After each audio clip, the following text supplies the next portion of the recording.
Hey all. I'm going to turn on one sec. I want to turn on my sound so I can hear it.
Check, check, check. Okay, it's my black hole. One sec. It's my black hole. One sec. Check, check, check. It's my black hole. One sec. Check, check, check. It's my black hole. One sec. Okay, now y'all can hear me, right? Check, check, check. Okay, now y'all can hear me. That was bizarre. Anyway, let me try something. My soundboard is acting funky too, so give me like just 2 seconds to figure out what the fuck. Okay. Jesus Christ, man. Oy. Okay. So I'm going to put this up over here so that we can see our admin panel. Then I'll get my kick admin on and we'll get to reading, for fuck's sakes. Good God. It's insane, all I can tell you. Okay.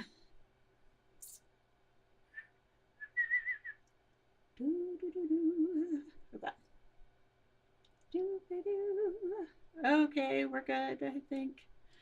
We've got our admins. We've got our admin accounts up. We're good to go. I just need to check something here too, because we are having some issues with sound. Like why, because why wouldn't we, right? It's a day that ends in Y, which means why wouldn't we? Jesus Christ. Hold on one sec. Let me try something. Oh, that one works. Sorry. That one works. Okay. Fun times. I guess I'll have to hold on. No, I'm doing this now, damn it. Hold on. Ay, Jesus fucking Christ. This is so annoying. It like lost a bunch of my audio files for my soundboard. Like, bro, what? Okay.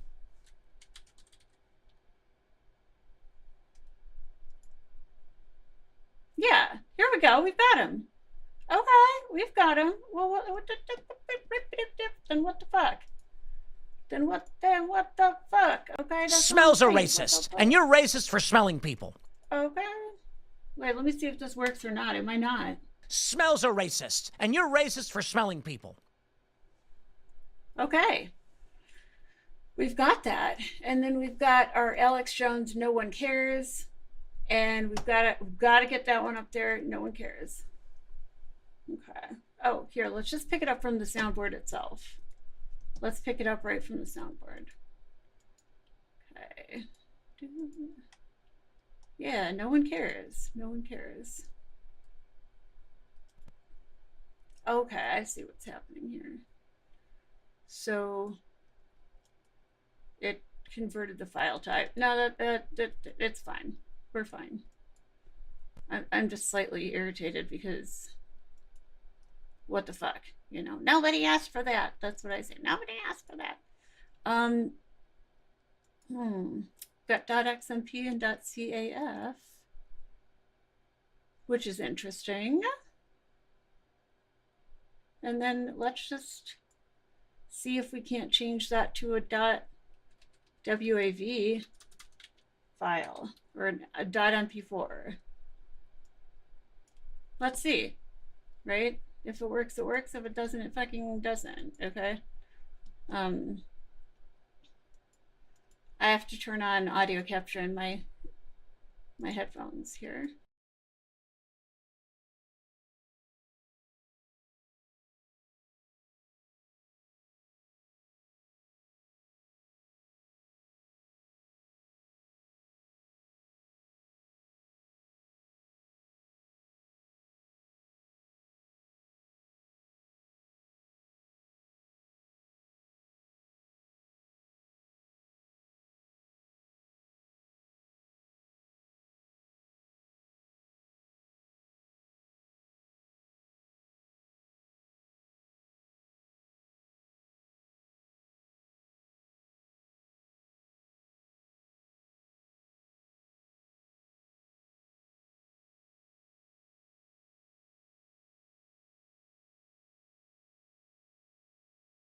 Checkity check. Check. All right, guys. I apologize. Check. I apologize. Okay. This is very annoying because basically, if I turn on, okay, I'm going to get your reading right now. Okay, so basically, if I kind of turn on the monitor in ear, it will turn off the audio outgoing to you guys, which again, it's just probably core audio trying to like reassert itself, but it's very annoying. I'm going to quit a couple of applications here and then get started. Okay, I've made the screen nice and big for me today. That's not what I wanted to open. Okay, here we go. So we were on like page 300 or so last time. We're making progress. We're making progress here, right? Okay. All right. Yeah, that's around where we were. So let's just go ahead and get started off here. Yeah, we were talking about the Farm Bill, USDA, HHS. Excellent. So that's exactly where we were. Let's just start the new section right now. Oh, wow, that's a lot of footer. Holy crap, a lot of footer.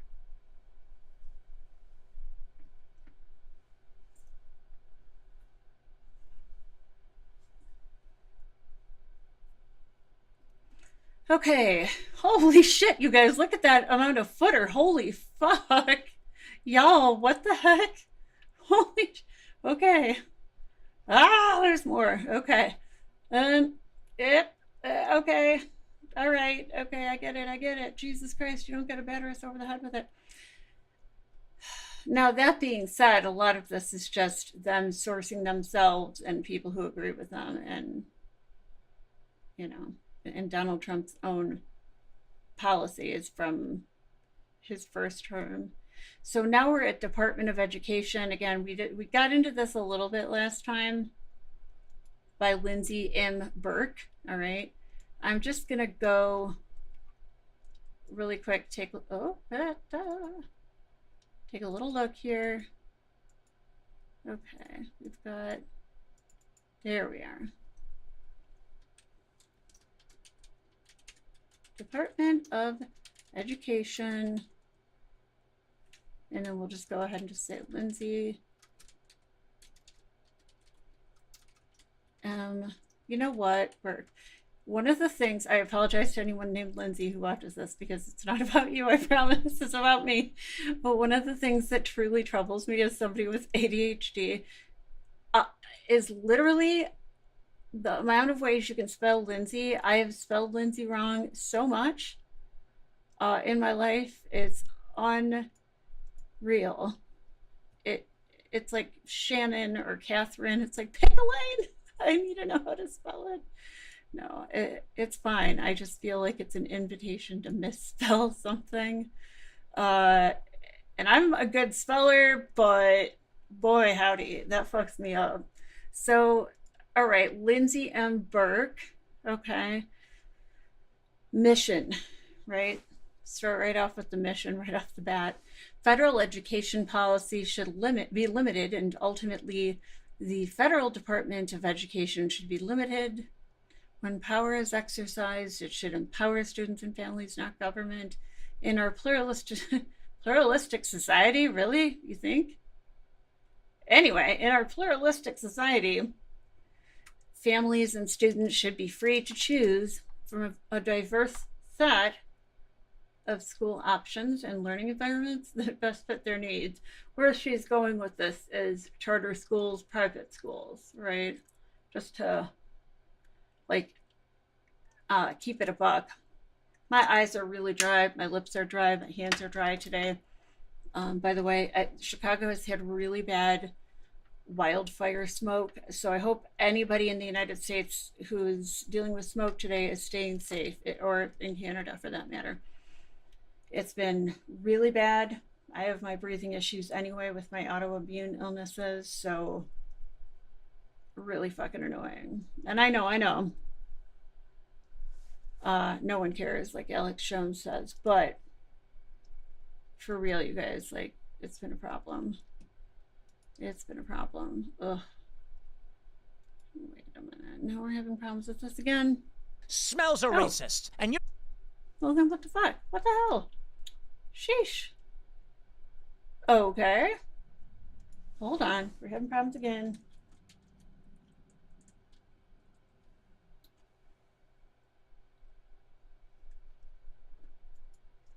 What the fuck? Huh. Okay. Well, like I said, no one cares. Okay, so mission, federal, like we said, they basically are going to say private school vouchers, blah blah blah. So in mission is that we want people to be able to explore the right environment that meets their needs. Well, that's shorthand for private schools and voucher programs.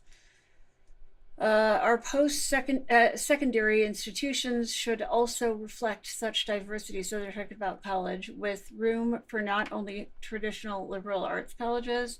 Bro, traditional liberal arts colleges? I feel like, MIT or something like that would be like traditional as opposed to liberal arts college. But okay. So our traditional liberal arts college, I'm picturing everybody going to like Oberlin University now or something. Like that's just the correct life path for all of us leftist scum. In research universities, but also faith-based institutions, career schools, military academies, and lifelong learning programs. What? Shut up. elementary and secondary education policy. What, like Liberty University? Elementary and secondary education policy should follow the path outlined by Milton Friedman. Jesus fuck. In 1955, 1955, okay, wherein education is publicly funded, but education decisions are made by families. I mean, that's literally already happening, but cool. Ultimately, every parent should have the option to direct his or her child's share of education funding through an education savings account, ESA, so again, vouchers, funded overwhelmingly by state and local taxpayers, vouchers, which would empower parents to choose a set of education options that meet their child's unique needs. I am just going to put vouchers in the notes because, hey, I miss you. Hey. Oh my God, I'm so glad to see you. Oh my gosh, literally, you have no idea. I'm so glad to see you. Like, oh my gosh, I am. I am so happy to see you. How are things? Oh, wait a minute. I'm just going to say vouchers, and that's all I'm going to say in notes. What the fuck? Thank you. I seriously, like I said, it's been a time. It's been a time here. Mm. I feel like the generation that raised us, all I'm going to say, they've got some problems. They've got some issues, and that's all I'm going to say. Oh, I'm so glad. I'm so glad to see you, though. Oh my gosh. Yeah, it's just been a day. Yeah, like I said, our I'm not talking about my parents or anything, just to be clear. Like, I'm just saying in general, the generation that raised us has got some issues. That's all I'm saying. Like, there's one particular family member of mine, extended family member of mine, whom I love very much, but who will come visit, and literally, like, we were out for a meal recently, and like they carried the fuck out of the restaurant staff, and I was just ready to like crawl into a hole and pull the entrance in behind me. I'm like, oh my God, please stop. I can't handle this. Please. And just, oh my gosh, like when people like that visit, it's so stressful. It's so stressful. Like, I love you. It's like, I love you, but please just be chill for 2 seconds. For God's sakes, please. It's driving me nuts. I feel like I have to like entertain and like juggle or something. Like, woo! Let me entertain you so as to keep you calm. Like, it's a lot. Mm. And like, it's, I don't know, like, when you have like a bubbly personality, you're like, okay, we're just gonna keep things calm. Let's just, okay, what does this person need to be distracted and just be nice to people for a while? Okay, this, we're gonna do this. All right, that over here, we're gonna do that. Okay, let's go. It's stressful, man. Ugh.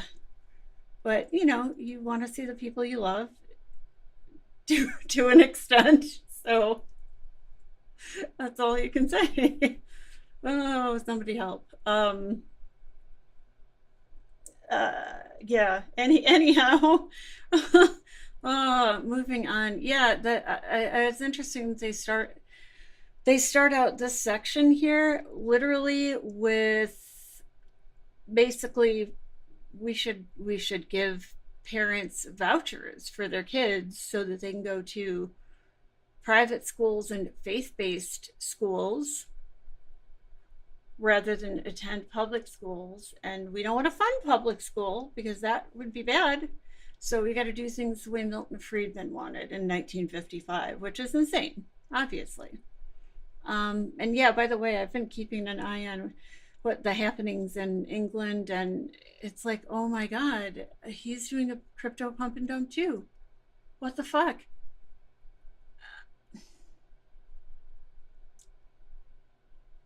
I swear, like, this whole like capitalism and politics thing is going global. Like, what on earth? Holy crap. I'm sorry to hear that. That's really rough, actually. Jeez.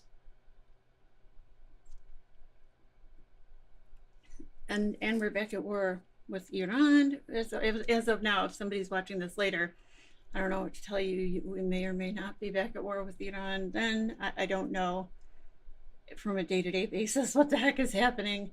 And yeah, it just seems like a copy. Yeah, it does seem like a copy of what's happening in the US. And not just the US. I think there are other countries that this is happening in too. I know Italy and Germany have had their own issues, but it's like, geez, man, what's in the global drinking water here? But I know we're all making progress to some extent, and we're working on it and making sure that we all are more mindful of like getting out campaign messaging and being respectful of like new people, new ideas, making sure that we have something to fight for, not just something to fight against, that kind of thing. Like, I know we're all working on it, so that's good. Yeah, it's just hey, let's get there a little quicker. Come on. But yeah, that's really too bad. Now, okay, so one thing interesting about like the quote unquote the UK or Scotland specifically is now I can kind of understand like why they voted to be separate, why they wanted to govern themselves, because like I wouldn't want to be governed by people like that either, honestly. You can understand why people don't want to be associated with leadership like that, and it's just it's the same thing here. um I sometimes wish we just had the progressive states of America or somewhere just a little like Liberia, only not racist and a failed experiment. um if people don't know about Liberia and just Marcus Garvey and all of that, you should look into it. It's not that the idea was bad, it's more the implementation and racism seeping in, and you get it. But yeah, it'd be nice to just have a thoughtfully governed country somewhere. um, it really would. So elementary and secondary education, we're supposed to allegedly be following Milton Friedman, like I said, from 1955, wherein education is publicly funded, but education decisions are made by families. So it sounds like they're just talking about vouchers. Like, we'll give you vouchers, you take your kids to school wherever, but hint hint, there are these publicly funded Christian schools, so if you want to take your kids there, we'll give you more money. That's failed here in the United States, but okay, whatever. Keep pushing the thing, I guess, if you want. Uh, MAGA, it didn't work when Bush tried it, but by all means, ultimately, every parent should have the option, it says, to direct his or her child's share of education or their funding through an education savings account, ESA, funded overwhelmingly by state and local taxpayers, which would empower parents to choose a set of education options to meet their child's unique needs. Okay, I'm just going to copy and paste that into the whiteboard notes on Discord, because that's a lot. But basically, I think the important part is like essentially we're trying to follow the Milton Friedman policy, which kind of says everything and nothing right there. States are eager to lead, and we should catch up soon, by the way. Like, if you're around and I'm around, we should do that. States are eager to lead in eager to lead in K through 12 education. Are they? Okay. Seriously, we should. I miss you, and I keep looking at the wrong camera because I can see my display. So if I'm looking off into space, I apologize. I can see my display, but it's not the camera I'm using that I can see my display from. So I'm looking way off behind it into the middle distance. Interesting that we're saying states are eager, thank you. States are eager to lead in K through 12 education. Okay, are they? I guess, maybe. For decades, they have acted independently of the federal government to pioneer a variety of constructive reforms and school choice programs. For example, in 2011, Arizona first piloted ESAs, which provide family, yeah, again, ESAs, no, no, no, which provide families roughly 90% of what the state would have spent on that child in public school to be used instead on education options, such as private school tuition, online courses, again, like I said, vouchers, and tutoring. In 2022, Arizona expanded the program to be available to all families. Yikes. Yeah, those voucher programs really are a bitch. None of the kids have been particularly successful in the voucher programs. But, corporations get money, so that's good, right? Fuck them kids. I think that's what they could have said. They could have saved a lot of words and just said that in this section of Project 2025, but hey. The future of education freedom and reform in the states is bright and will shine brighter when regulations and red tape from Washington are eliminated. Okay. Federal money is inevitably accompanied by rules and regulations that keep the influx of funds from having much, if any, impact on student outcomes. It raises the cost of education without raising student achievement. Okay. To the extent that federal taxpayer dollars are used to fund education programs, those funds should be block granted to states without strings, eliminating the need for many federal and state bureaucrats. Eventually, policymaking and funding should take place at the state and local level, closest to the affected families. Although student loans and grants should ultimately be restored to the private sector, geez Louise, ay. Or at the very least, the federal government should revisit its role as a guarantor. What? Rather than direct lender. What? Sorry, I meant what? Federal post-secondary, like college education investments should bolster economic growth, and recipient institutions, should nourish academic freedom and embrace intellectual diversity. That has not, however, been the track record of federal higher education policy or of the many institutions of higher education that are hostile to free expression. What, like having Charlie Kirk's group on your campus? What, having an Americans for Prosperity at each college and university? Having friggin' Turning Point USA? Like, is that what we're talking about? Diversity of ideas, blah, blah, blah. That has not, however, been the track record of higher education policy or the many institutions of higher education that are hostile to free expression, open academic inquiry, and American exceptionalism. Federal post-secondary policy should be more than massive, inefficient, and open-ended subsidies to traditional colleges and universities. What?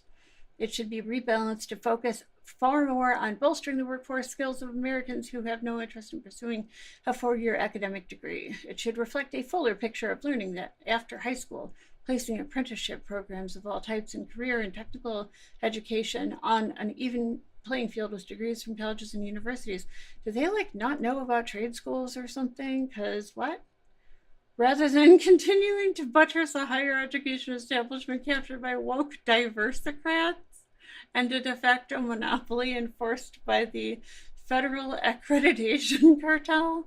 Okay, federal post-secondary education policy should prepare students for jobs in the a dynamic economy, nurture institutional diversity, and expose schools to greater market forces. Overview: for most of our history, the federal government played a minor role in education, then over a 14-month period beginning in 1964. Congress planted the seeds for what would become the U.S. Department of Education, ED, or the department. In July of that year, President Lyndon B. Johnson signed into law the Civil Rights Act of 1964 after Congress reached a consensus that the mistreatment of Black Americans was no longer tolerable and merited a federal response. In the case of the Elementary and Secondary Education Act of 1965, ESEA, and the Higher Education Act of 1965, HEA, Congress sought to improve educational outcomes for disadvantaged students by providing additional compensatory funding for low-income children and lower-income college students. Okay, what's wrong with that? I guess we're going to hear in a minute. Spending on ESEA and the HEA Part of Johnson's war on poverty grew exponentially in the years that followed. By fiscal year 2022, ESEA programs received $27.7 billion in appropriations, in addition to $190 billion that, let's see, good Lord, I don't know why this is a problem for them, but okay. In addition to $190 billion that came through the pandemic's elementary and secondary schools emergency relief ESSER funds, which relied on ESEA formulas. Let's just go ahead and put this in notes because this is definitely going to be important to remember. Okay. Honestly, like in the spirit of school, I feel like there should be a test or something, like open book on this. So anywho, all right, we'll go on and copy and paste all of this into our notes in our whiteboard app as well. So the same year, the department spent more than $2 billion just to administer Title IV of the HEA, which authorizes federal student loans and Pell Grants. It provided $22.5 billion in Pell Grants, and it oversaw outlays of close to $100 billion in direct student loans. Let's just paste that last portion into notes. Sorry if I'm losing my voice and my eyes are bothering me. It is just the darn wildfire smoke out here. Good Lord. I hope it'll clear up by tomorrow, but I also hope that, you know, it clears up because there are no more major wildfires. Like, that'd be nice. Climate change sucks.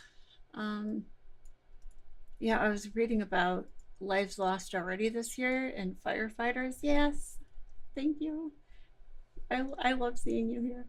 And apparently several have died already, wildfire firefighters, and just rest in peace to those people. They're heroes and they keep us safe every day, and they should not have to give their lives for greedy ass corporations making climate change such a problem. But here we are.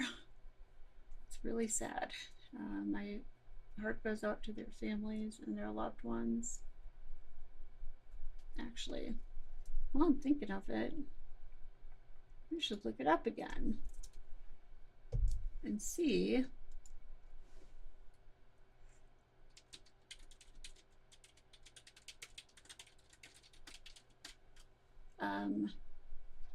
how many have been lost.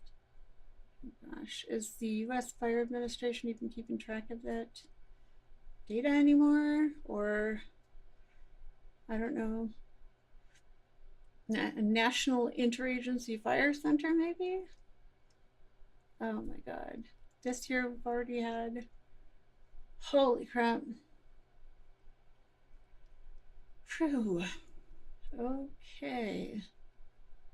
774,147 acres burned in large fires. Holy crap.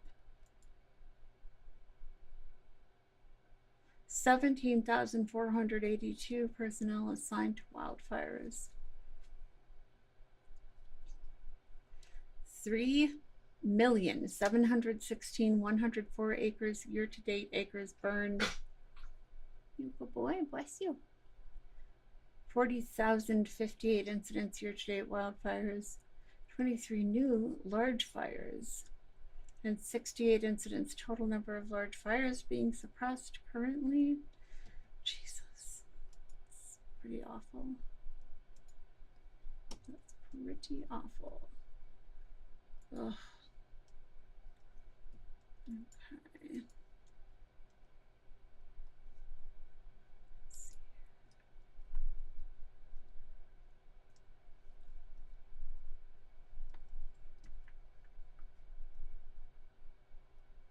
I was gonna see if there was like a list or anything.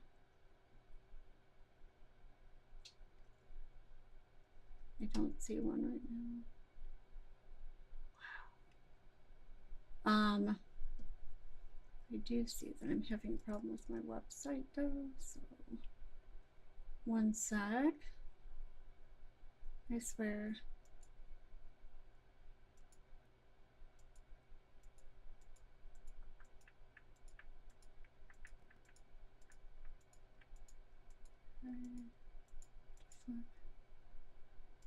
All right, let's see. One sec. Is there a problem? Hold on. We're looking at something on Straight Line Vault. Hey, sorry, and we're having issues here. What the hell? Okay, this is weird. All right, I just have to check this really quick because we're having problems here. The hell?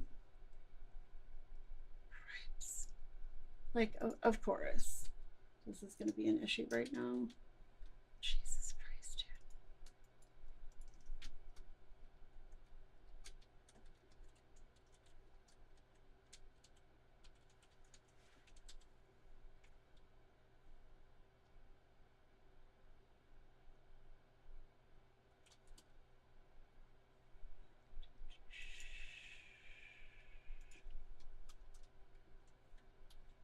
All right. One quick second. Like, of course there's going to be a problem, right? Why not?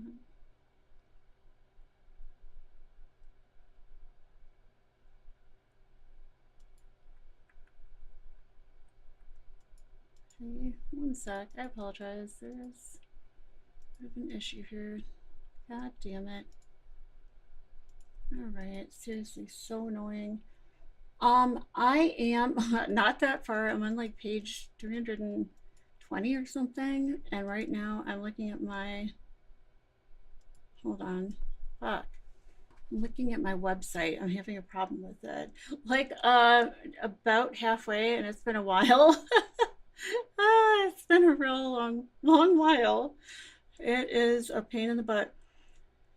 All right, I'm having issues with fucking Straight Line Vault with the hosting company here. One sec, Jesus Christ. I was looking something up on it and all of a sudden realized, like, oh, there's an issue with the deployment of the page again. Great, good times.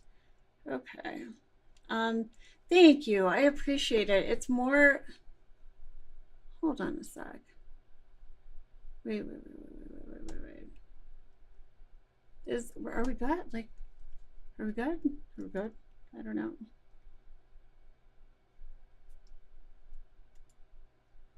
Wait a minute.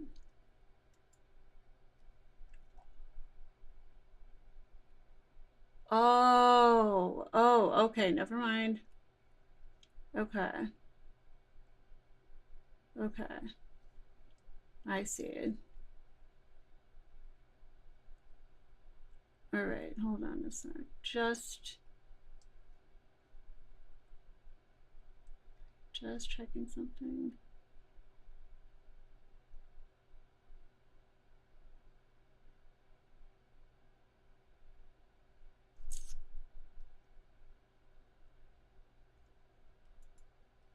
Okay.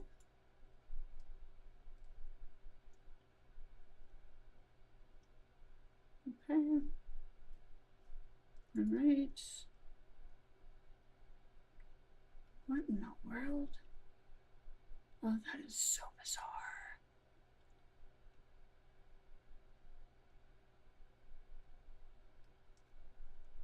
The dates are all fucked up, so I can't tell. What the fuck? The dates are all fucked up on the hosting page. Like, what the fuck? What is this? Ah! Hey. What?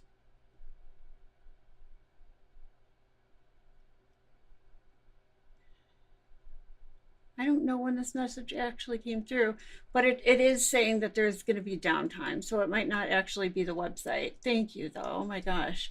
It might not be the website. It might actually be that the VPS provider that hosts some of my servers are literally just down for now. But it's really uh it's really odd because the messages they send you through like your console, here are the dates listed. This is wild. 8/7/2026. So in the future, 1/7/2026. Oh, I wasn't even a customer then. I just migrated the servers, so what the hell?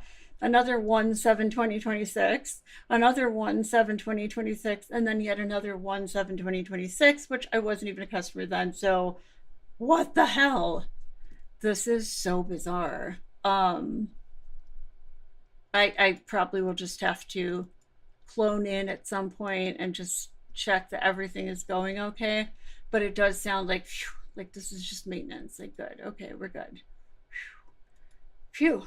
Oh my god. What a pain in the patoot. Blah, blah, blah. Okay, hold on one second. Try something here. Oh no, we're good. We're back up. Jesus Christ. That was bizarre. What? Okay. No, we're not. They're doing nope, they're doing maintenance still. So it's not my website. It's literally just they're doing maintenance. So it's like bouncing back and forth.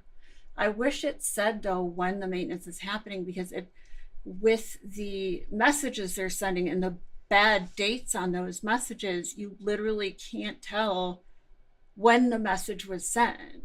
So it looks like it was sent today because I checked my messages yesterday, but I'm not sure because the wrong date is listed on everything. It is. And yeah, just a scheduled maintenance, I guess, with the VPS provider. But it is so wild. Like, what the hell? Uh, that's so strange. I'm just turning my camera off for one quick second. Just one sec. I'll be right back.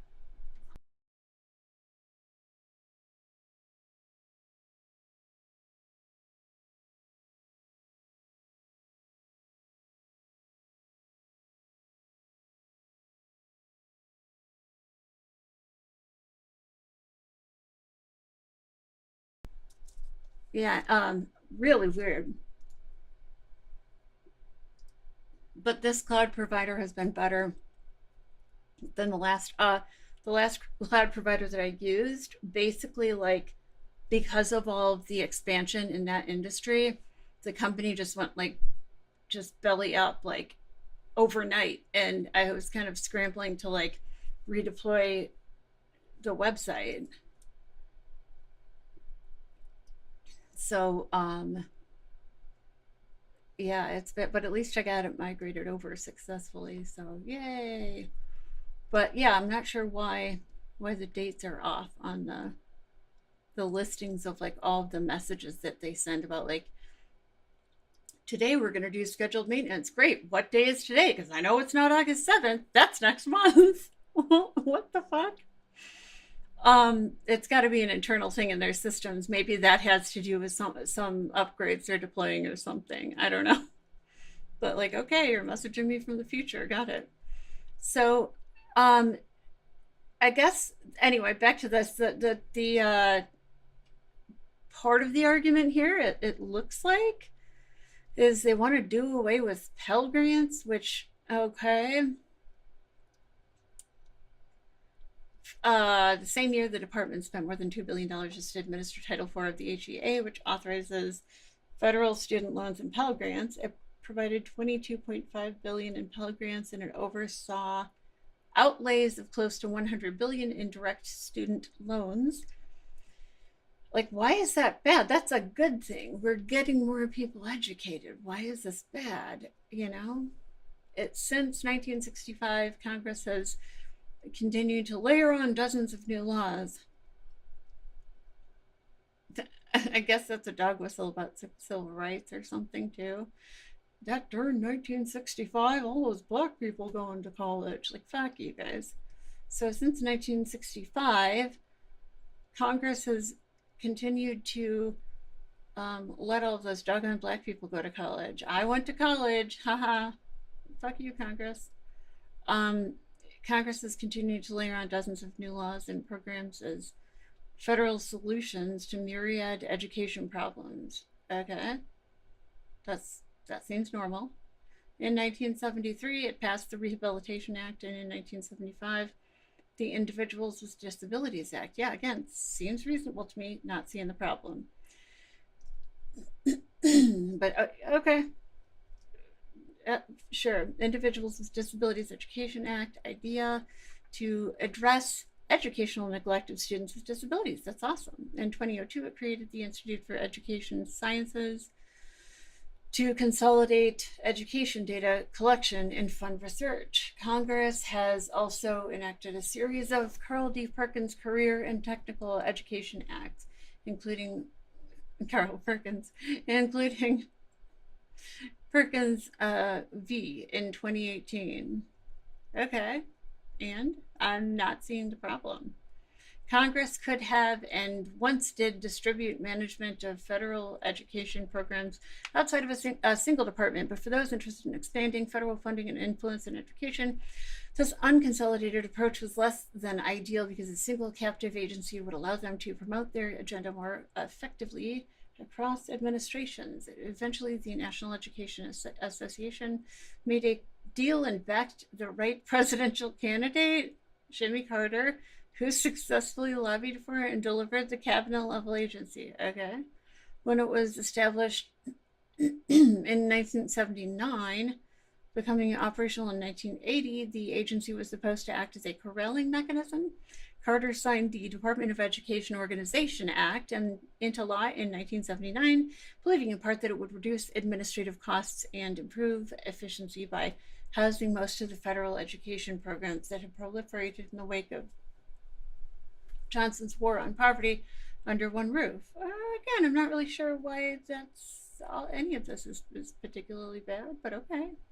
Maybe I'll come to agree with them on some points. Who knows?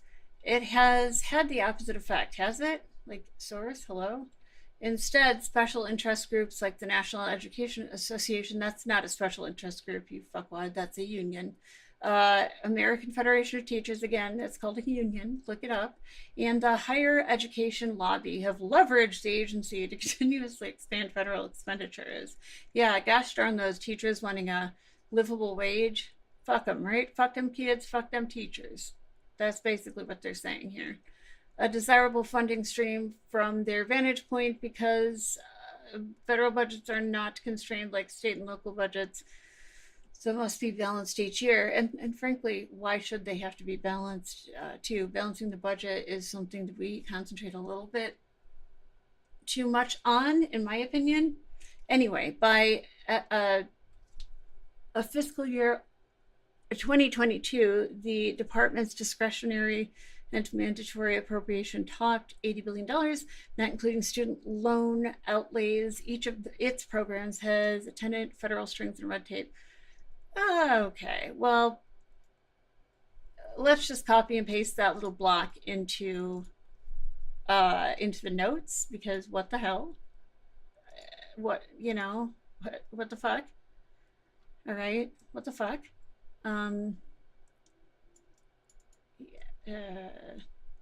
Special interest groups, I tell ya.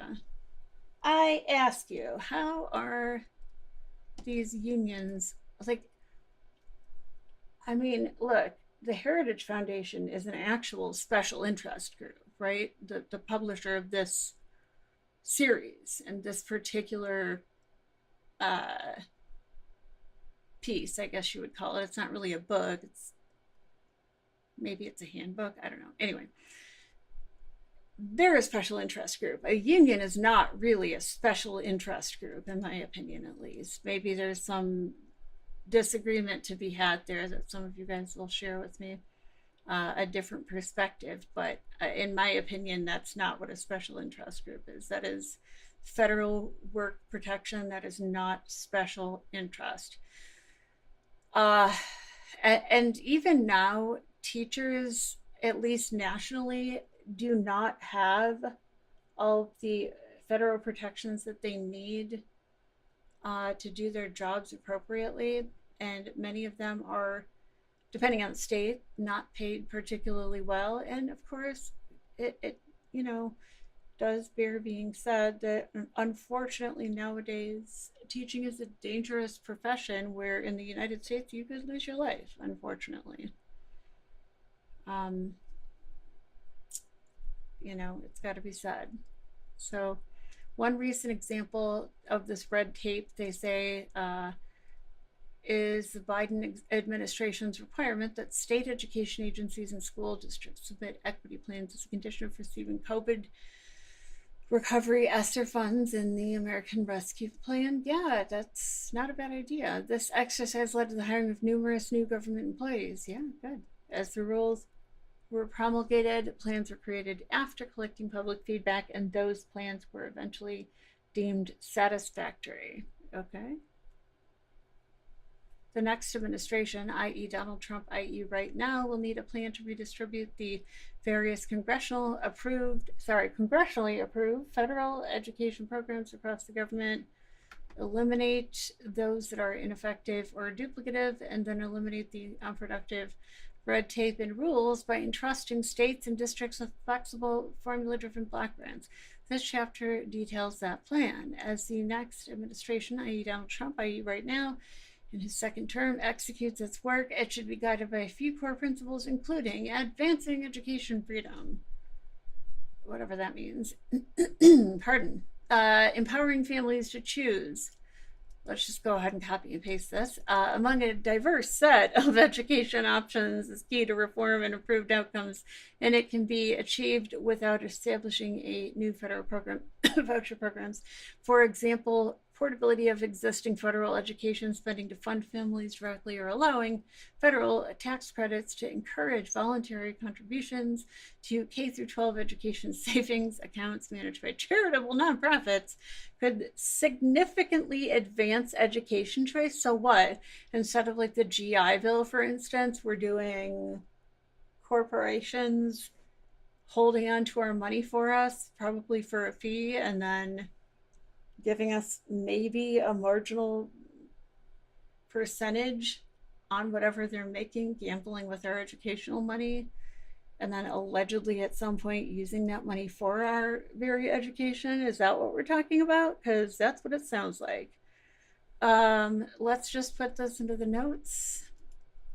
Yeah. Okay.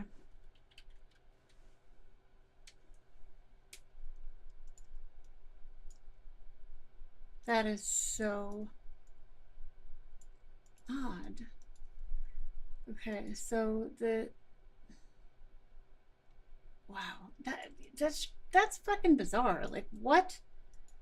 Anyway, I'm just gonna go ahead and keep this all. Whoa, hey, hello, hi. Keep this all in the notes, in the whiteboard app, in Discord, and then. All right. I'm gonna get rid of that little guy there, and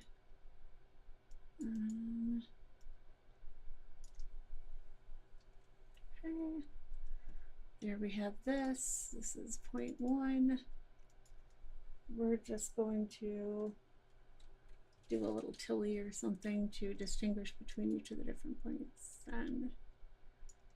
And ow, oh, my eyes are burning. Go on and just put another little tilde to differentiate between each point. Okay. Providing education choice for federal children. What? Congress has a special responsibility to children, who are connected to military families, who live in the District of Columbia, or who are members of sovereign tribes. Responsibility for serving these students should be housed in agencies that are already serving these families. Sovereign tribes? Are we talking about like Indian schools again or some shit like that? What are you talking about? That sounds wacky as hell. I'm not sure about that.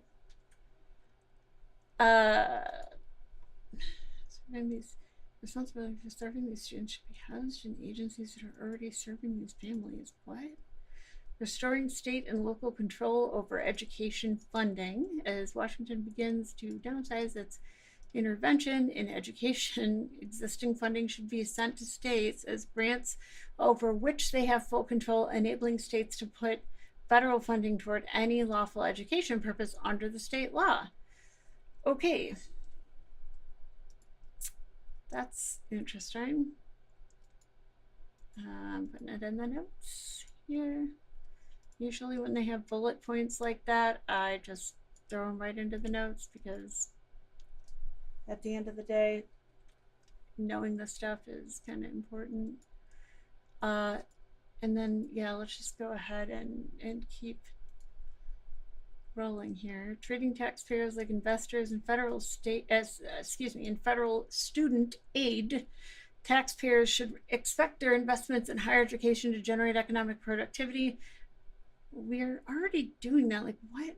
When the federal government lends money to individuals for post-secondary education, taxpayers should expect those borrowers to repay. Okay, so what we're saying is we're not going to forgive student loans, is what we're saying then, just to be clear. Gotcha. We're going to be the Grinch who stole Christmas. Okay, cool. Good times. All right. Let's see if we can expand this section down because we've got a lot more information to cover. Okay. Shit. Not mean to do that. Okay. And protecting the, isn't it like, what the fuck? It really is. Protecting the federal student loan portfolio from predatory politicians. The new administration must end the practice of acting like the federal student loan portfolio is a campaign fund to curry political support and votes. What? Isn't that what you're doing right here, guys? Like, what? The new administration must end abuses in the loan forgiveness programs. Borrowers should be expected to pay their loans. That is wild. Safeguarding civil rights. Yeah, enforcement of civil rights should be based on a proper understanding of those laws. Rejecting gender ideology and critical race theory. That is wild. It is ridiculous. Like, but that's the kind of thing that's like all throughout Project 2025. I don't know what it's like. Wait, isn't like, I don't know, isn't having like a weird rigid idea of what genders are supposed to do what, isn't that kind of gender ideology? I mean, if there is such a thing, which there isn't that it? Like, what? And how is this safeguarding civil rights? Enforcement of civil rights should be based on a proper understanding of those laws. Rejecting gender ideology and critical race theory. Come on. Stopping executive overreach. Congress should set policy, not presidents, through pen and phone executive orders and not agencies through regulations and guidance. No, that's not how the government's meant to work. But okay.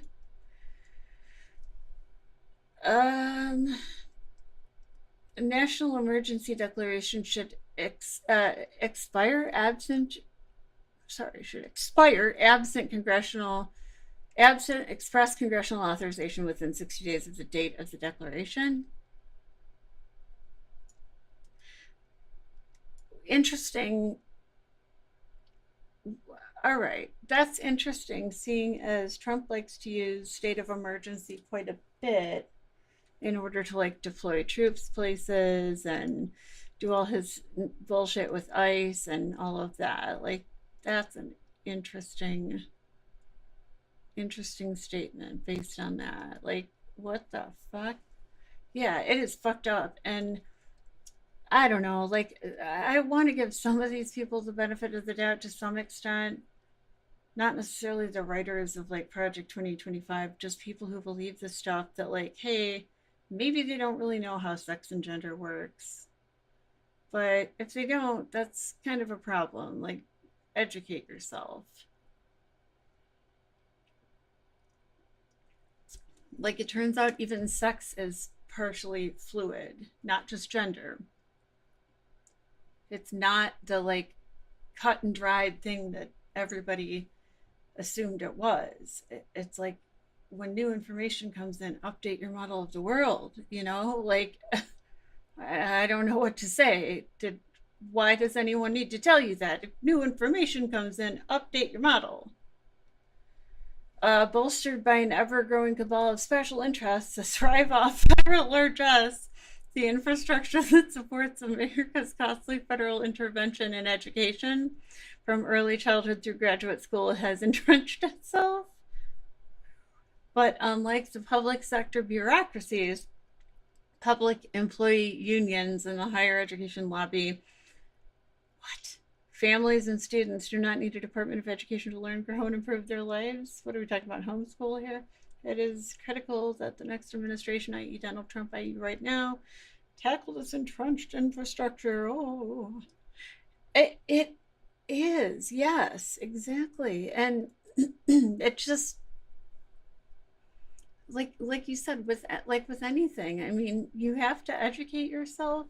It's like I don't even know what to say. I find it fascinating. I think it's really interesting, the way that genetics works and the way that like chromosomes work, and essentially that like if there were a baseline, it would be female, uh, and that essentially like every clump of cells starts out as a female and then develops from there, and there's like a whole spectrum of ways they can develop. Like that's so fascinating.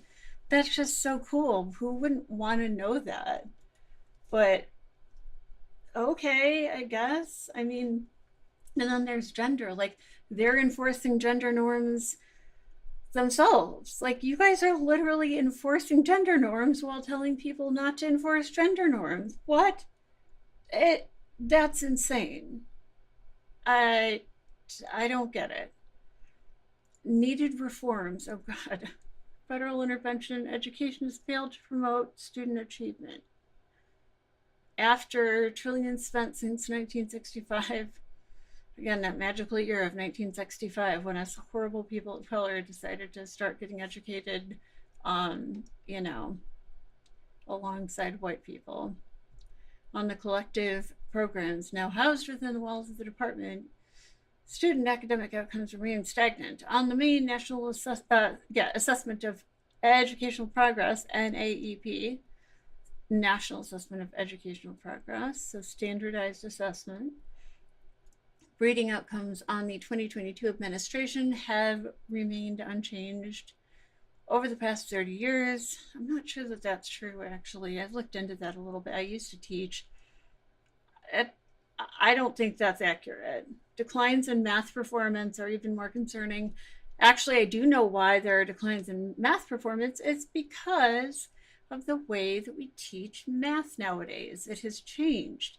Uh, in some of the Common Core objectives have been found to not necessarily be as meaningful as we had previously thought, but more so in terms of like math and how we teach it. It is not taught the way that it used to be, and declines in performance are potentially based on the different way that we teach it in the United States as a standardized subject, if that makes sense. And I'd love to look into that more and like get more into that. But I was never a math teacher or anything. I taught from preschool to third grade, but at private schools, actually, interestingly enough.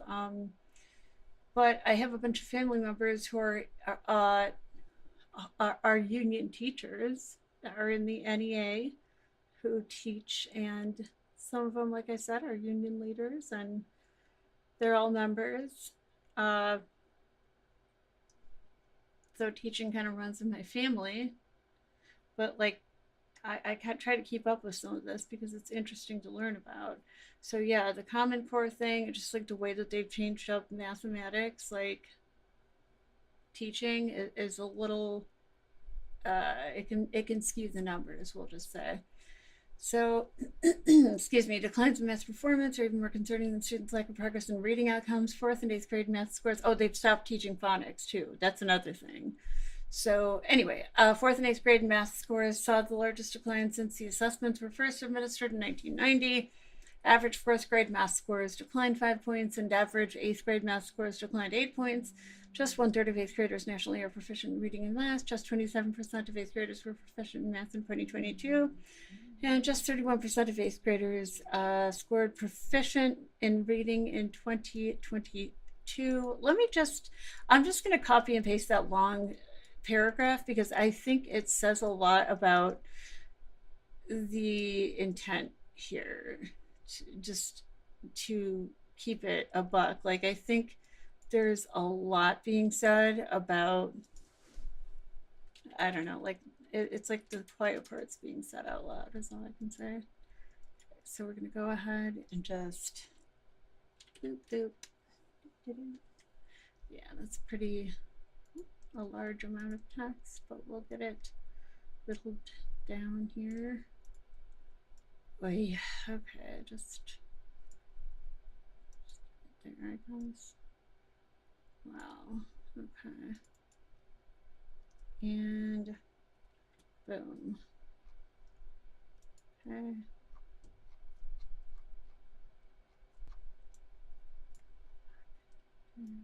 Oh, come on, what the hell, dude? Seriously, take me to the top. All right.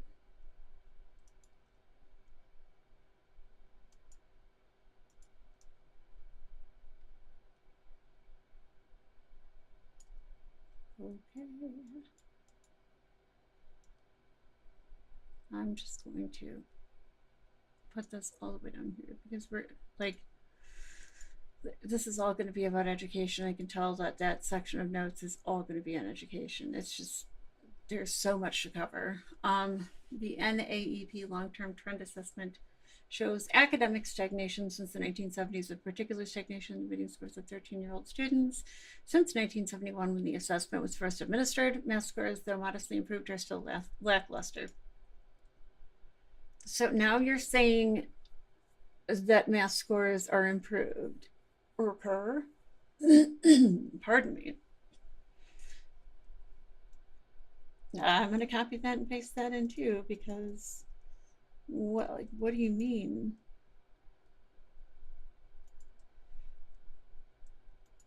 Like, literally, what do you guys mean?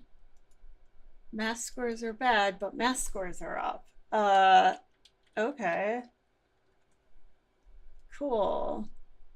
That makes, it's about as clear as mud. Thanks.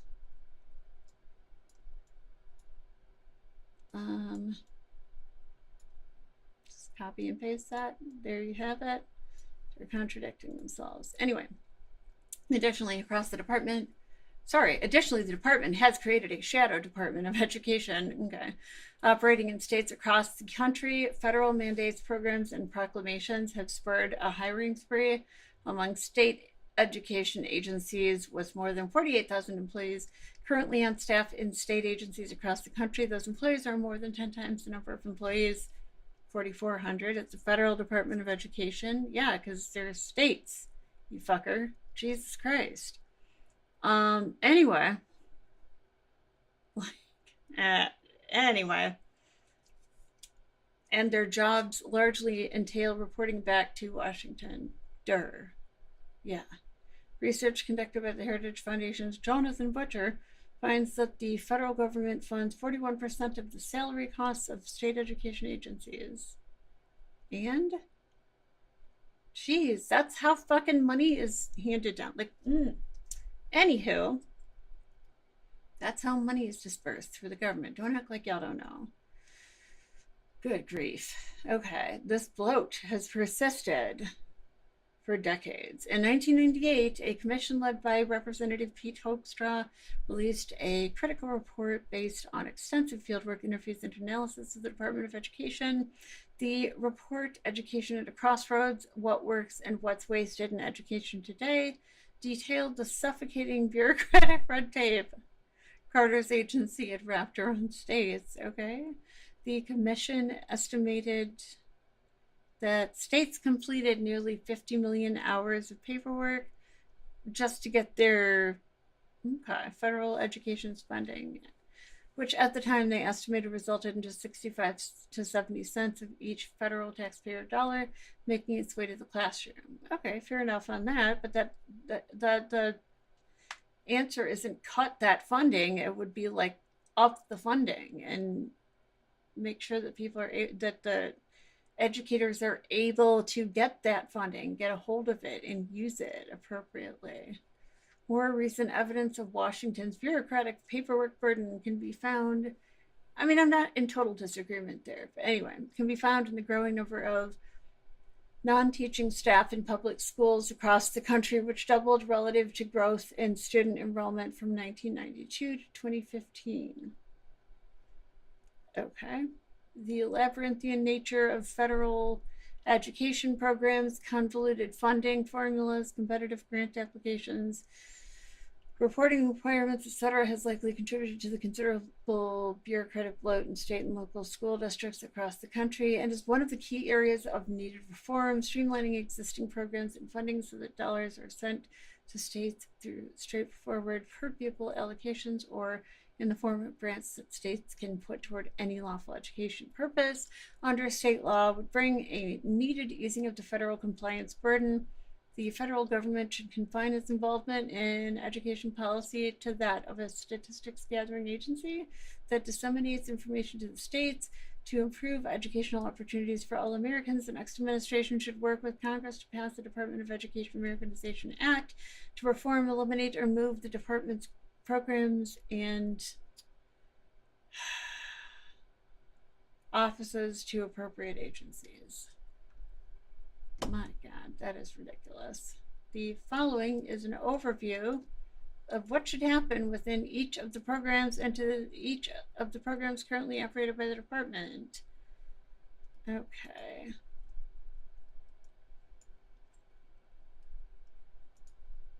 Let's just put this in notes.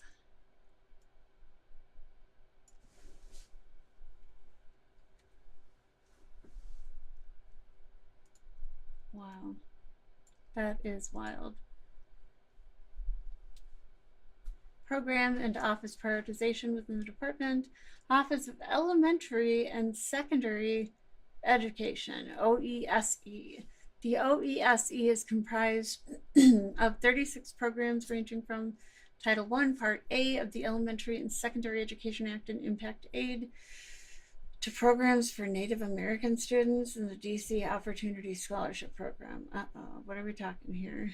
Reduce the number of programs managed by OESE and transfer some remaining programs to other federal agencies. Transfer Title I, Part A, which provides federal funding for lower income school districts to the Department of Health and Human Services, specifically the Administration for Children and Families. It should be administered as a no strings attached formula block grant. No.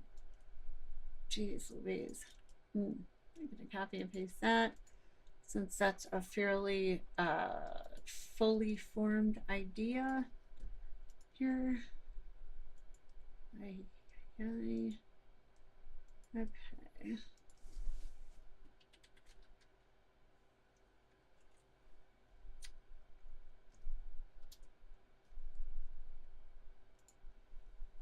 Just going to put a little tilly here to indicate the beginning of each new idea.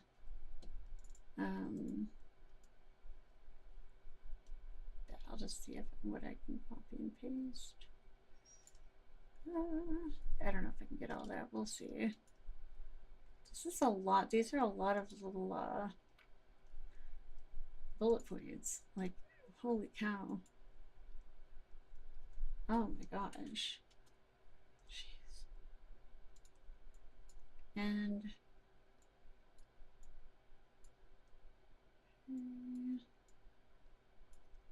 let's just here.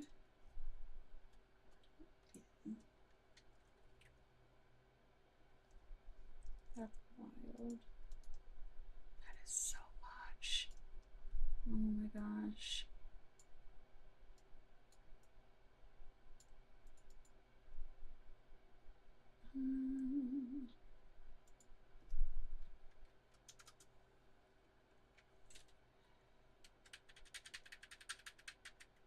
Just making it a little bit more legible in the notes. All right.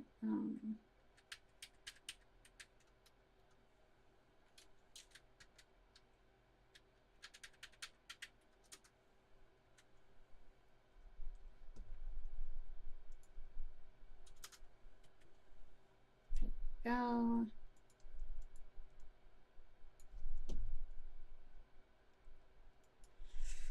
Wow. All right, let's see.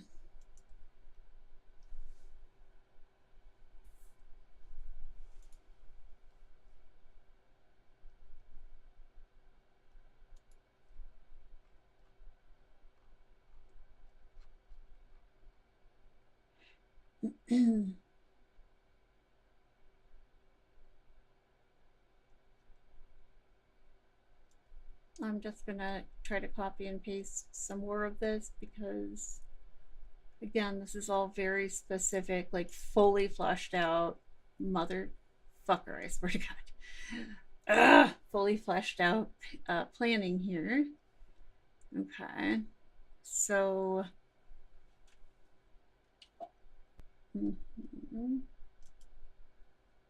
let's go back to single page continues. Yeah, that's wild. Are eliminated. Gosh.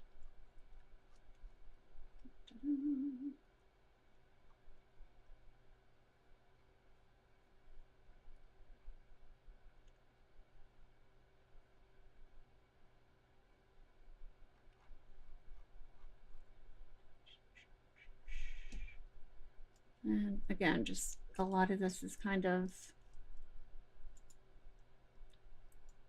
just, it's like fully fleshed out. So again, I do feel like it does completely belong in notes, even though it's a lot. Like it is. Yeah, this belongs in notes, unfortunately. Let's make sure that there's separation between each idea so that we can tell where one idea begins and ends, and where the next idea then begins and then ends afterwards, so that there's a little bit of separation here.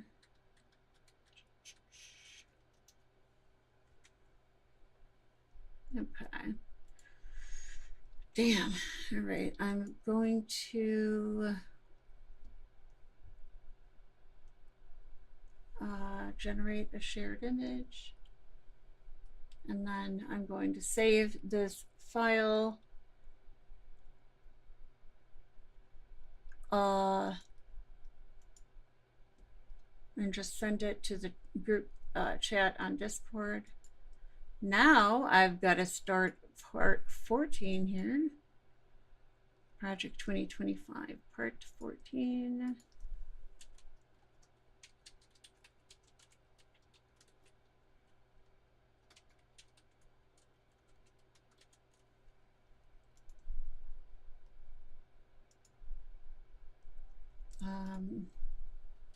Evil plan for education continued.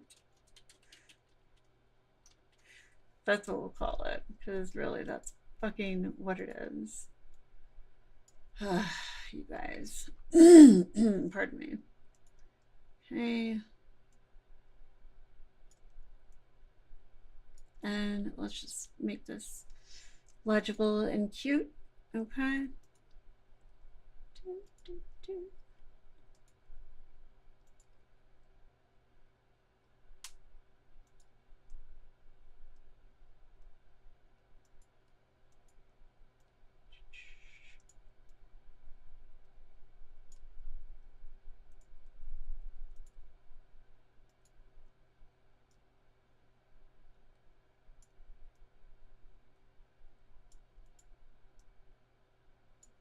And there we go.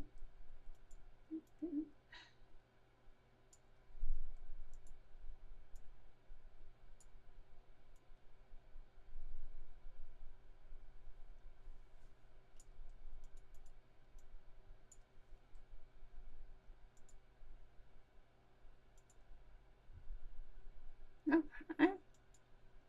Let's put in some cute colors so that we don't all go crazy. Hey, how about that? So,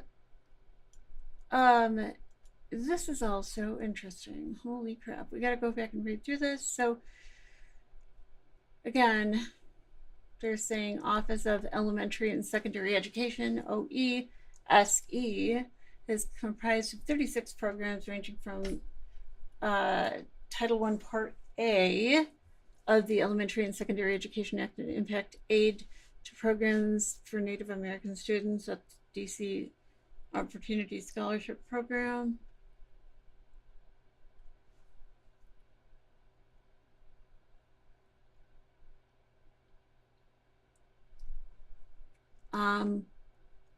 My lips and eyes are super dry and I'm losing my voice. I do apologize. Like I said, it's the fucking wildfire smoke in the Chicago area. It has been really super bad. I hope everybody who has breathing issues is staying safe out there. It's been awful. Anyway. Yeah, let's see. Reduce the number of programs managed by OESE and transfer some remaining programs to other federal agencies. Transfer Title I, Part A, which provides federal funding for lower income school districts, to the Department of Health and Human Services, specifically the Administration for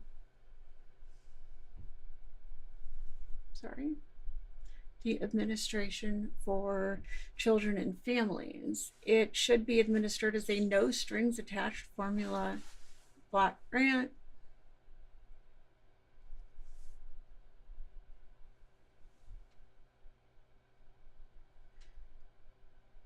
I don't know why it should be transferred to the DHHS. That doesn't sound right. I mean, why not just make it a no strings attached bit of funding without that? You know, why are we moving it? Why are we moving it over to DHHS?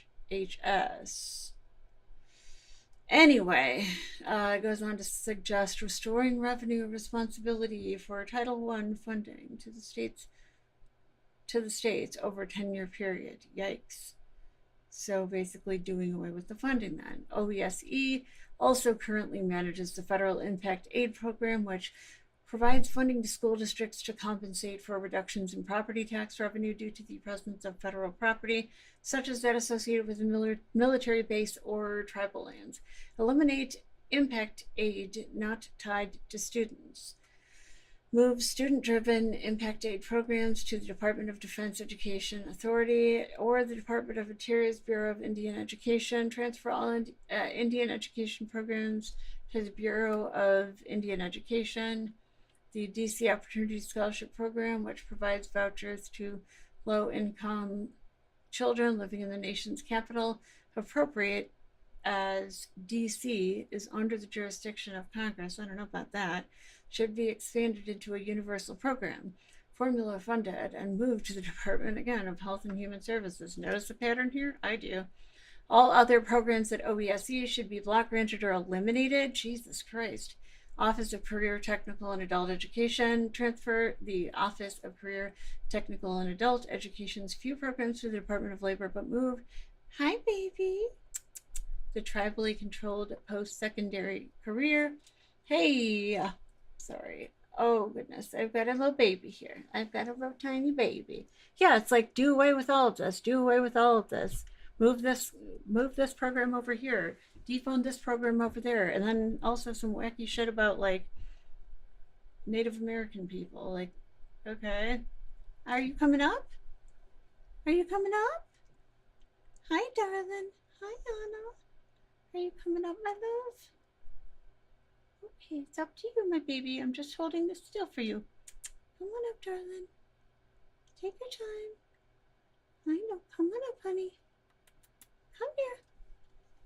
I don't know what she's trying to do here. Come on. Do you want to come up? You can come up. Come on. I've got you. I don't know what we're planning. Yeah, it's horrible. Like and much of this document has gotten implemented already. Come here, baby. Come on. You're good. I've got you. Yes, good girl. Good girl. Poor little baby. Poor little kitty. Yeah, how are your leggies feeling? Are they okay? Yeah. Hi. There she is. There's the precious baby. There she is. There. Oh, no, we're walking all over me. Mwah. Mwah. Office of Career, Technical, and careful, and Adult Education. Oh, geez, really? Transfer the Office of Career, Technical, and Adult Education's view programs to the Department of Labor. But move the tribally controlled post-secondary career and technical education program to the Bureau of Indian Education. Jesus Christ. What the fuck? I'm sorry. Oh, you okay, honey? Oh, you okay?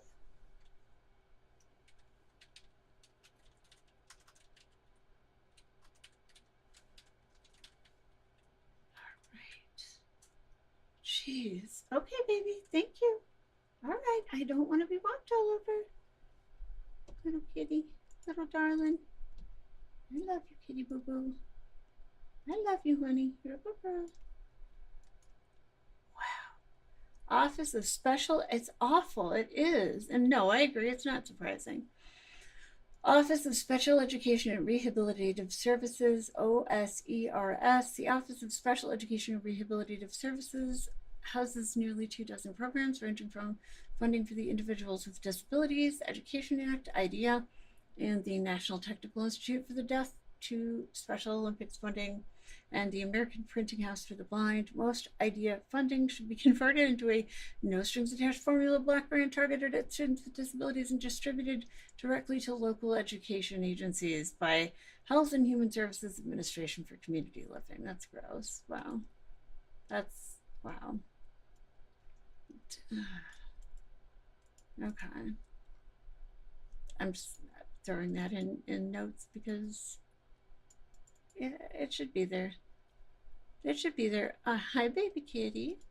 Making this a little bit more legible, hopefully. Whoop. All right. Oh, for fuck's sake. Oh my goodness. Hi, kitty. You're a good girl. Mommy loves you. Little kitty. My little baby. My little baby.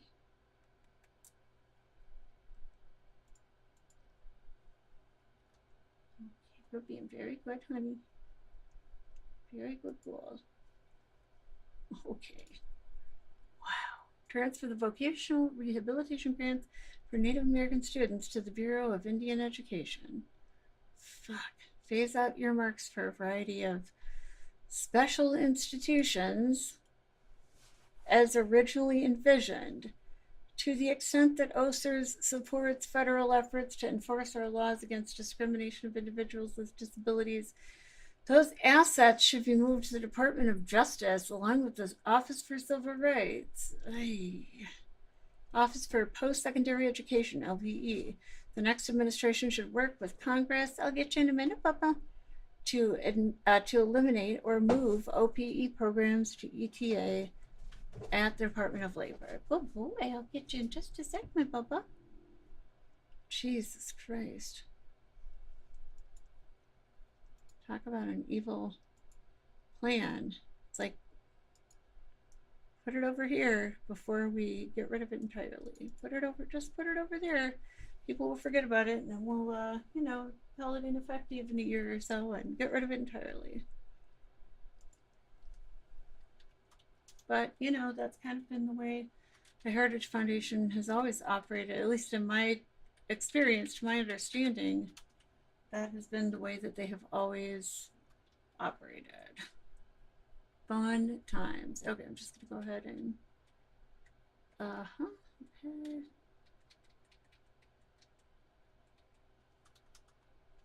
There we go. And there we go. Good God.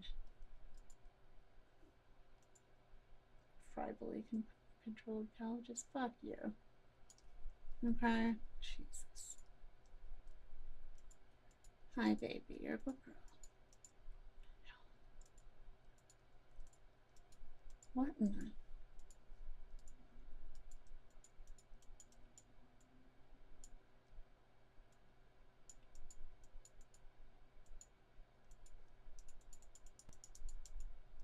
Whiteboard is being weird. Hold on. Just gotta restart whiteboard. There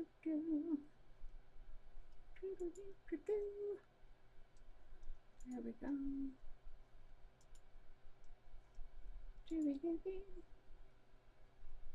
Oh, my view counter's broken again. Yay. There we go. Back to this. Yeah, it's just, it's really troubling. I mean, that's not even saying enough, but Office for Post-Secondary Education, OPE, the next administration, i.e. Donald Trump, i.e. right now, should work with Congress to eliminate or move OPE programs to ETA, the Department of Labor. Funding to institutions should be black-branded and narrowed to historically black, rather colleges and universities, HBCUs, and tribally controlled colleges. Move programs deemed important, because, you know, all the other ones are just unimportant, to our national security interest, to the Department of State. Yeah, none of them are important to national security. None of them. Get rid of them. So basically, I mean, that's what it sounds like they're saying. Maybe I'm wrong. Maybe I'm wrong. Institute of Education Sciences, IES, move ED's Statistical Office, the National Commission for Education Statistics, NCES, to the Department of Commerce's Census Bureau.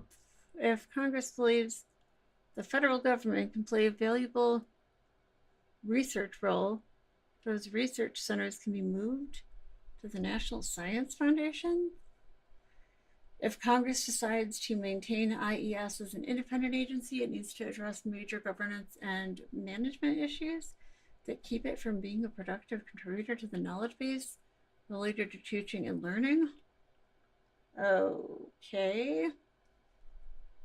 That seems dumb, but okay.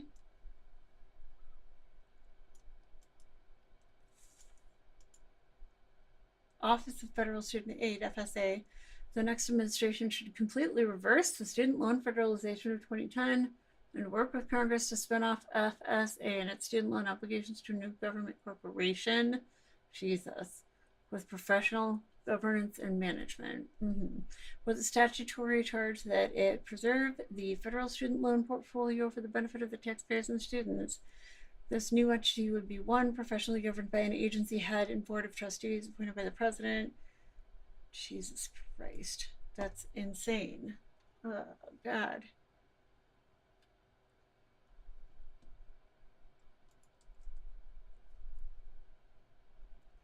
Okay.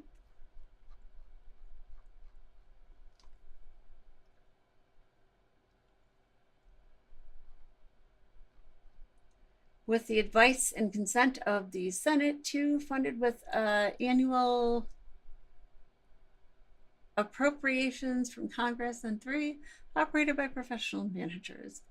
Federal loans would be assigned directly to the Treasury Department, which would manage collections and defaults. The new Federal Student Loan Authority would manage the loan portfolio, handle borrower relations, administer loan applications and disbursements, monitor institutional participation and accountability issues, and issue regulations. Office for Civil Rights, OCR. OCR should move to the Department of Justice. Really? The federal government has an essential responsibility to enforce civil rights protections, but Washington should do so through the Department of Justice and federal courts. The OCR and DOJ should be able to enforce only, sorry, cat fur, only through litigation. Oh my God. Jesus. I'm just looking through the notes I posted a minute ago to make sure they're legible-ish. I am not understanding why they're trying to do this other than just, hey, we don't want these initiatives to be successful, and we want to do what we can to make sure that we muddy the waters as much as possible. Okay. That they're definitely doing.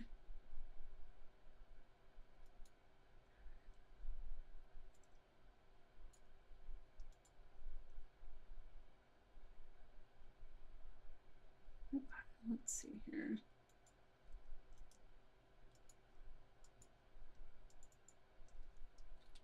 Hi, baby. You're a girl. Let's just go ahead and make that a little more legible by making that a Tilly rather than a weird L-shaped character. Okay.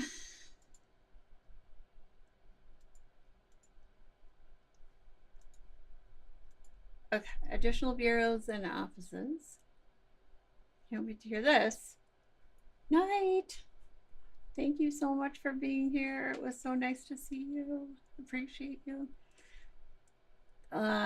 Additional bureaus and offices. For those attorneys, accountants, experts, and specialists in the department's remaining offices, subject to closure, whose positions might nevertheless be a key component of serving the mission.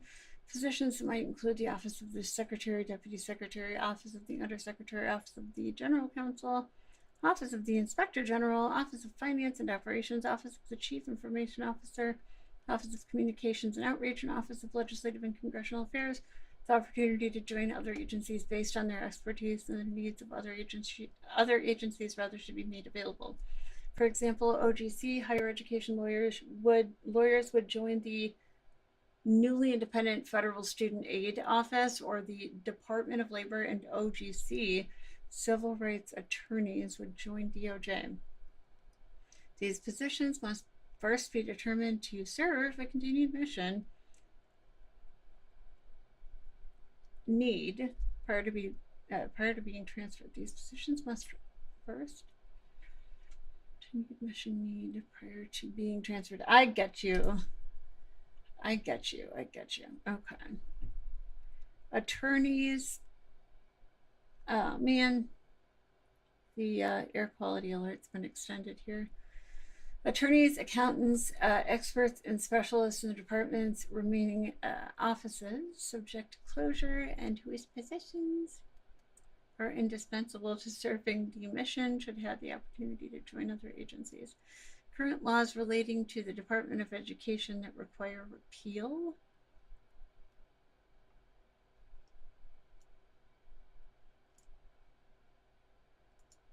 My God.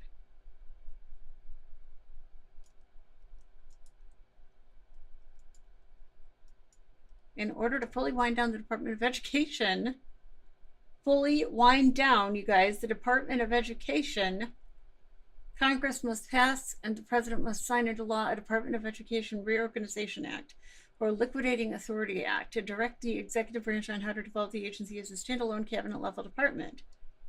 Congress should pass, and the next president, i.e. Donald Trump, i.e. right now in his second term, should sign a Department of Education Reorganization Act. Current regulations promulgated or relevant to the agency that should be rolled back or eliminated, while the next administration works to distribute department programs across the federal government. It will need to thoroughly review the many education-related regulations promulgated by the Biden administration. There are 5 primary regulatory targets as of December 2022 that require the next administration's attention. Regulations on 1, charter school grant program priorities. 2, civil rights data collection. 3, student assistance general provisions, federal Perkins Loan Program, and William D. Ford Federal Direct Loan Program final regulations. 4, non-discrimination on the basis of sex in education programs or activities receiving federal financial assistance. Title IX. And 5, assistance to states for the education of children with disabilities, preschool grants for children with disabilities, equity, and IDEA. The next administration should also review regulatory changes to the school meal programs under the Department of Agriculture and changes to the income-driven student loan program. Additional Biden administration regulations on 1, gainful employment, Jesus Christ, administrative capability and financial responsibility for institutions that participate in the federal student loans and grant programs. 2, Title 6. 3, accreditation of post-secondary institutions. And 4, female athletics are expected to be released in 2023. So again, this is a little bit out of date, or a lot out of date even.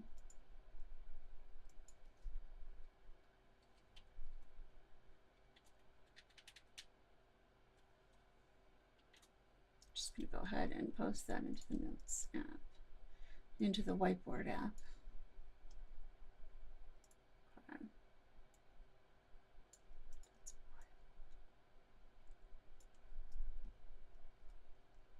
Y'all, come on.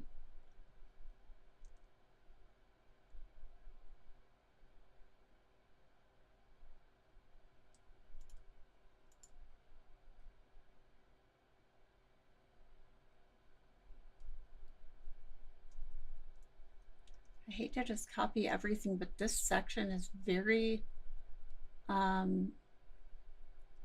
thorough in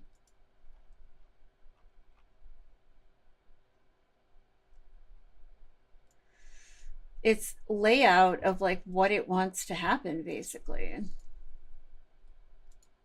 It really is. I mean, holy cow, man.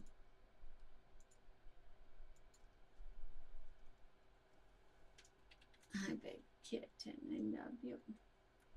Wow, this is a lot for sure.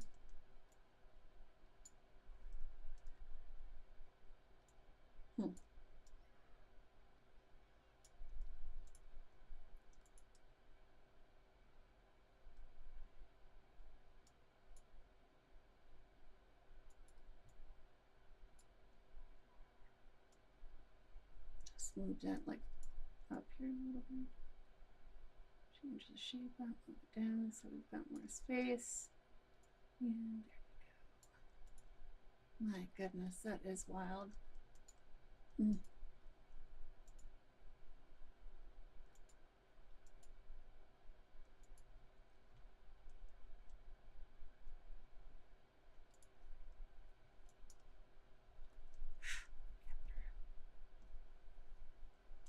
Thoroughly review the many education-related regulations promulgated by the Biden administration, as well as the school meals program and the income-driven student loan program, charter school grant programs. Jesus Christ. Good girl. You're okay. Good girl. Good girl. You got it. Good kitty. You got it. Good girl. You're so good. Good girl. Okay.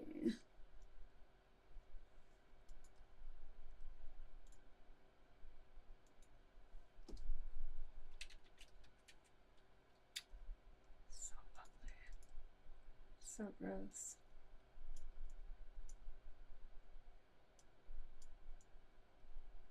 Oh my gosh.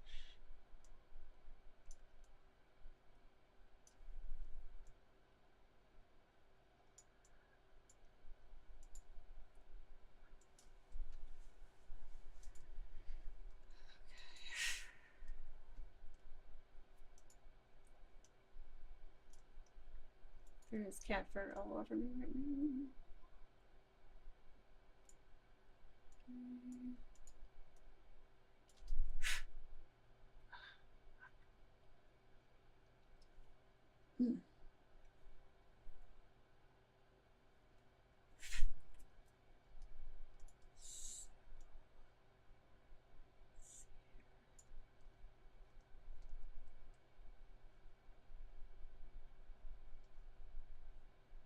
Okay. What in the fuck? Fuck y'all. What the hell? Whiteboard is being weird as shit tonight. It really is. So, anyway.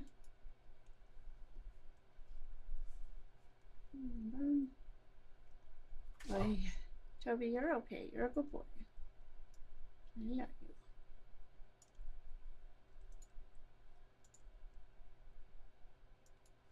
Jesus Christ.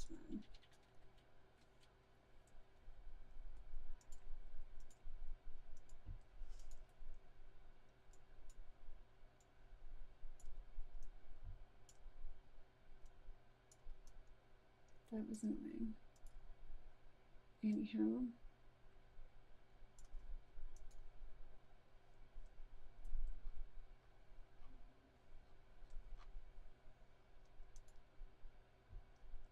It's proposed to create and collect a new, excuse me.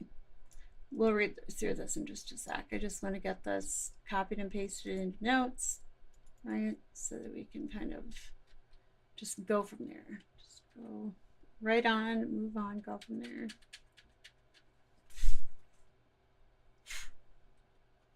Whoa, the cat fur. The cat fur. Ah. Kitty. The new administration, blah, blah, blah, blah, blah, da, da, da, da. Just go ahead and copy that, and then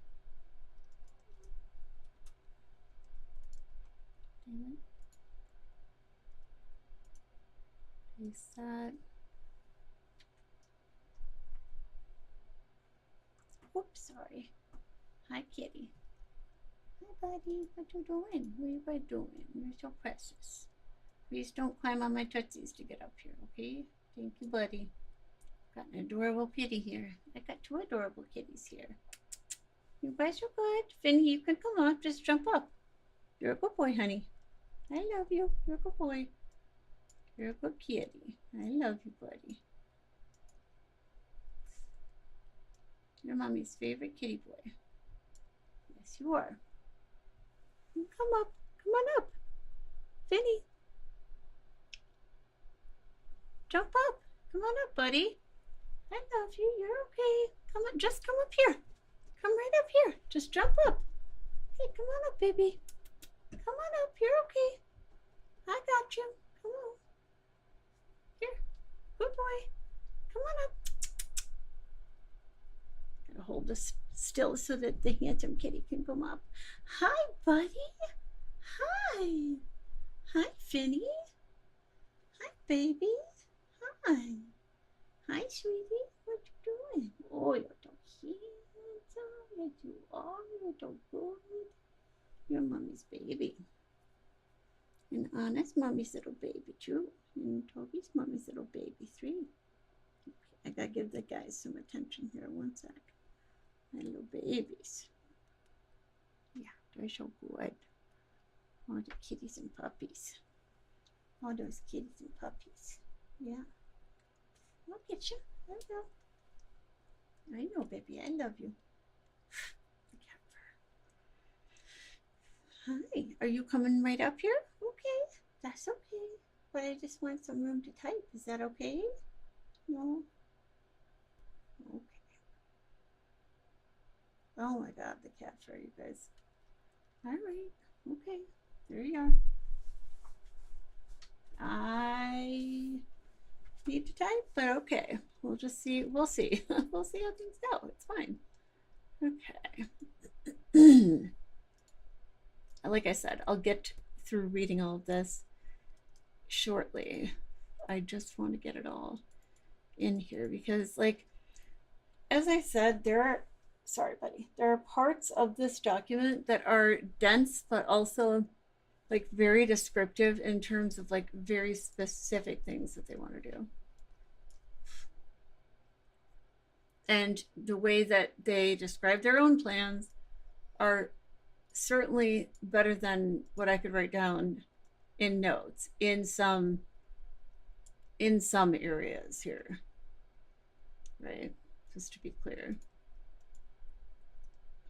Okay. We're getting all this in because this is all like evil plan type ish. Okay. Whoa. This is evil plan type ish.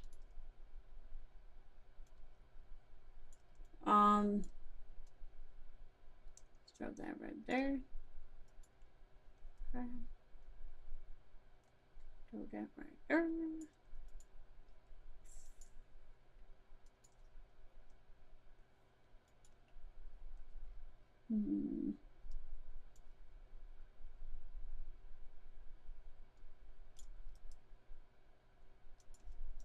Disgusting. Some of the shit, man. Ugh.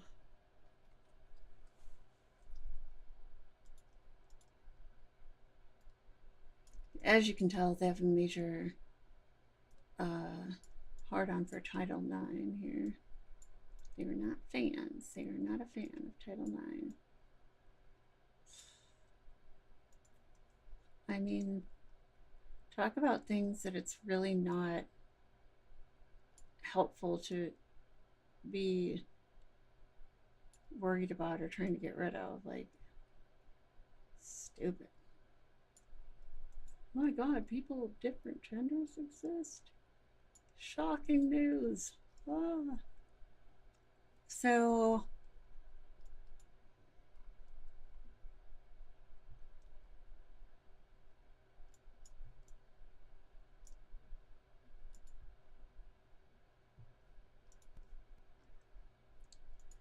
Jesus Christ, the bullet points.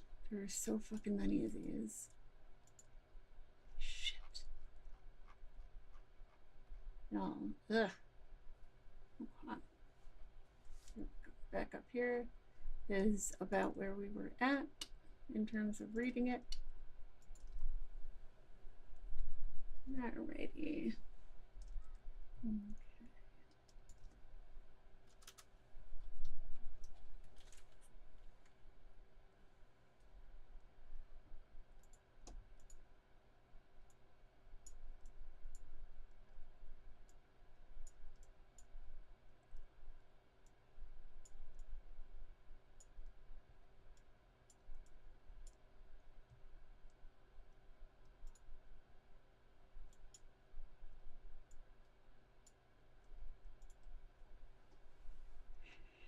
Okay, so the new administration, i.e., Donald Trump, i.e., right now, and in his second term, must take immediate steps to rescind the new requirements and lessen the federal restrictions on charter schools, civil rights data collection. On December 13th, 2021, OCR published a notice concerning proposed revisions to OCR's mandatory civil rights data collection, CRDC, in which it proposed to create and collect data on a new non-binary sex gender category, in addition to the current male or female sex categories, and to retire data collection that indicates the number of one high school level interscholastic athletics sports in which only male, and retired data collection that indicates the number of one high school level interscholastic athletic sports in which only male and female students participate. 2, high school level athletics teams in which only male or female students participate. And 3, participants on high school level interscholastic athletic sports teams in which only male or female students participate. Okay. These poorly conceived changes are contrary to law. Okay. Fail to take account of student privacy interests and statutory protections favoring parental rights under the Protection of People's Rights Amendment, and jettison longstanding data collections that assist in the enforcement of Title IX. Sure. The new administration must, i.e., Donald Trump, i.e., right now in his second term, must quickly move to rescind these changes, which add a new, non-binary sex category to OCR's data collection. Oh, nose. Are you okay? Okay, I'm sorry. I didn't mean to bop you there, buddy.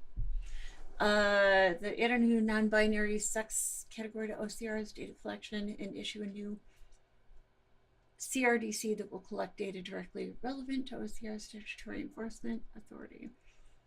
Student Assistant General Provisions, Federal Perkins Loan Program, and William D. Ford Federal Direct Loan Program final regulations. Effective July 1st, 2023, the department promulgated final regulations addressing loan forgiveness under the HEA's provisions for borrower defense to repayment, BDR, closed school loan discharge, CSLD, and public service loan forgiveness, PSLF. So we don't want to forgive loans, is I guess what they're saying. The regulations also included prohibitions against pre-dispute arbitration agreements, and class action waivers for students enrolling in institutions participating in Title IV student loan programs.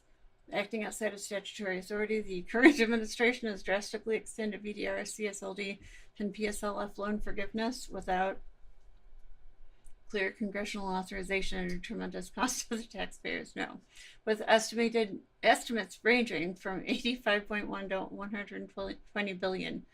No, actually, and also, how much is the Iran war costing us right now? Like I said, of which we're back at. The new administration must quickly commence negotiated rulemaking and propose that the department rescind these regulations. The next administration, i.e. Donald Trump, i.e. right now, in his second term, should also rescind Dear Colleague letter DCL Gen 2211 and DCL Gen 2210 and its letters to accreditation agencies dated July 19th, 2022, which are attempts to undercut Florida's SB 7044 with the Don't Say Gay law, providing universities more flexibility on accreditation, non-discrimination on the basis of sex in education programs or activities receiving federal financial assistance, Title IX, with its notice of proposed rulemaking published on July 12, 2022. The Biden Education Department seeks to gut the hard-earned rights of women with its changes to the department's regulations implementing Title IX, which prohibits discrimination on the basis of sex in educational programs and activities. Instead, the Biden administration has sought to trample women's and girls' athletic opportunities and due process on campus, threaten free speech and religious liberty, and erode parental rights in elementary and secondary education regarding sensitive issues of sex. The new administration should take the following steps: work with Congress to the earliest available legislative vehicle to use the earliest available legislative vehicle to promote or to prohibit the department from using any appropriations or from otherwise enforcing any final regulations under Title IX promulgated by the department during the prior administration. Commence a new agency rulemaking process to rescind the current administration's Title IX regulations, restore the Title IX regulations promulgated by then Secretary Betsy DeVos on May 19th, 2020, and define sex under Title IX to mean only biological sex recognized at birth. Sure, then add some gender information. How about that? Work with Congress to amend Title IX to include due process requirements to define sex under Title IX to mean only biological sex recognized at birth, and strengthen protections for faith-based educational institutions, programs, and activities. The Trump administration's 2020 Title IX regulation protected the foundational right to due process for those who are accused of sexual misconduct. The Biden administration's proposed change to the interpretation of Title IX disposes of these rights. Sure. The next administration should move quickly to restore the rights of women and girls and restore due process protections for accused individuals. At the same time, there is no scientific or legal basis for redefining sex or sexual orientation and gender identity in Title IX. Such a change misrepresents the U.S. Supreme Court's opinion in Bostock. Threatens the American system of federalism, removes important due process protections for students in higher education, and puts girls and women in danger of physical harm. Sure. Facilitating social gender transition without parental consent increases kids are your property now. Increases the likelihood that children will seek hormone treatments such as puberty blockers, which are experimental medical interventions. No. Research has not demonstrated positive effects and long-term outcomes of these treatments, and the unintended side effects are still not fully understood. The next administration should abandon this change, redefining sex to mean sexual orientation and gender identity in Title IX immediately across all departments. On its first day in office, the next administration, i.e. Donald Trump, i.e. right now, should signal its intent to enter the rulemaking process to restore the Trump administration's Title IX regulation with the additional insistence that sex is properly understood as a fixed biological fact. Whatever. Official notice and comment should be posted immediately. At the same time, the political appointees and the Office for Civil Rights should begin a full review of all Title IX investigations that were conducted on the understanding that sex referred to gender identity and or sexual orientation. All ongoing investigations should be dropped, and all school districts affected should be given notice that they're free to drop any policy changes pursued under pressure from the Biden administration. The OCR Assistant Secretary should prepare a report of OCR's actions for the new Secretary of Education, who should, by speech or letter, publicize the nature of the overreach engaged in by his predecessor. The Secretary should make it clear that FERPA allows parents full access to their children's educational records, so any practice of paperwork obfuscation on this front violates the federal law. Title VI, School Discipline and Disparate Impact. Assuring a safe and orderly school environment should be a primary consideration for school leaders and district administrators. Unfortunately, federal overreach has pushed many school leaders to prioritize the pursuit of racial parity and school discipline indicators, such as detentions, suspensions, and expulsions over student safety. In 2014, the Obama administration issued a Dear Colleague letter that muddied the standard for civil rights enforcement under Title VI for student discipline cases. Before the DCL, a student would be in violation of federal law for treating Black and white students differently for the same offense. Disparate treatment under the Obama administration, schools were at risk of losing federal funding if they treated Black and white students equally, but had aggregate differences in the rates of school discipline by race. Disparate impact.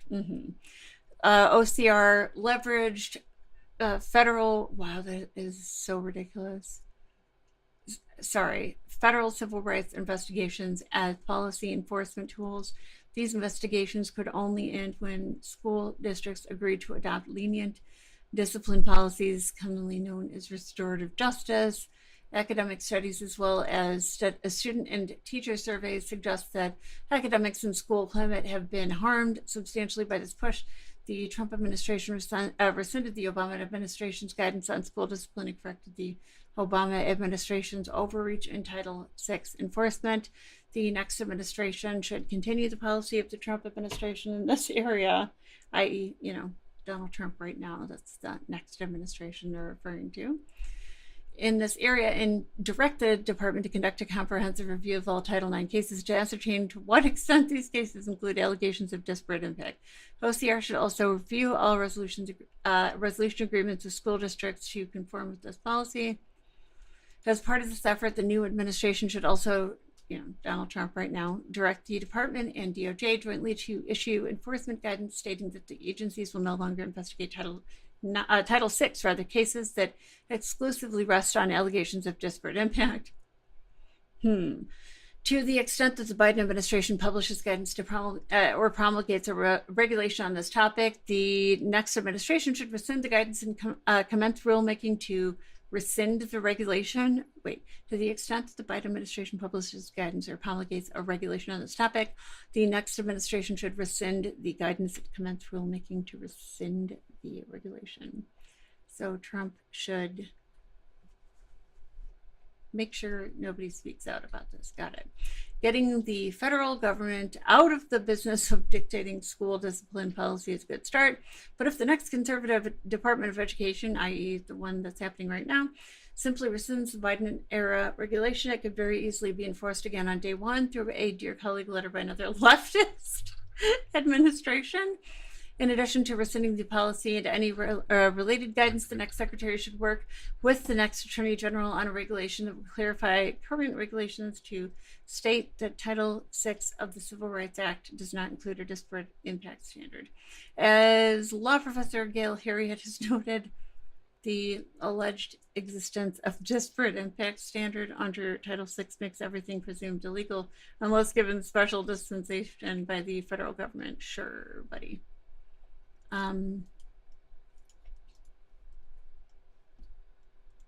Anyway, it's a lot. That's a lot. It's a lot. Okay. Damn it. No, fucker. There we go. Jeez Louise. Seriously. Great.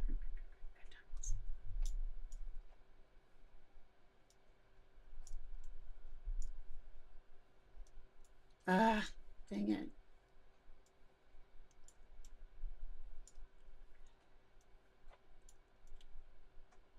I know you guys are good. It's okay. Just makes us a little bit more legible. Whoop, there we are. And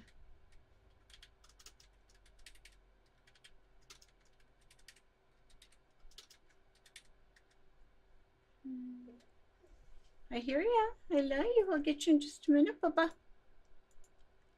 I love you, Papa. You're a good boy. Okay.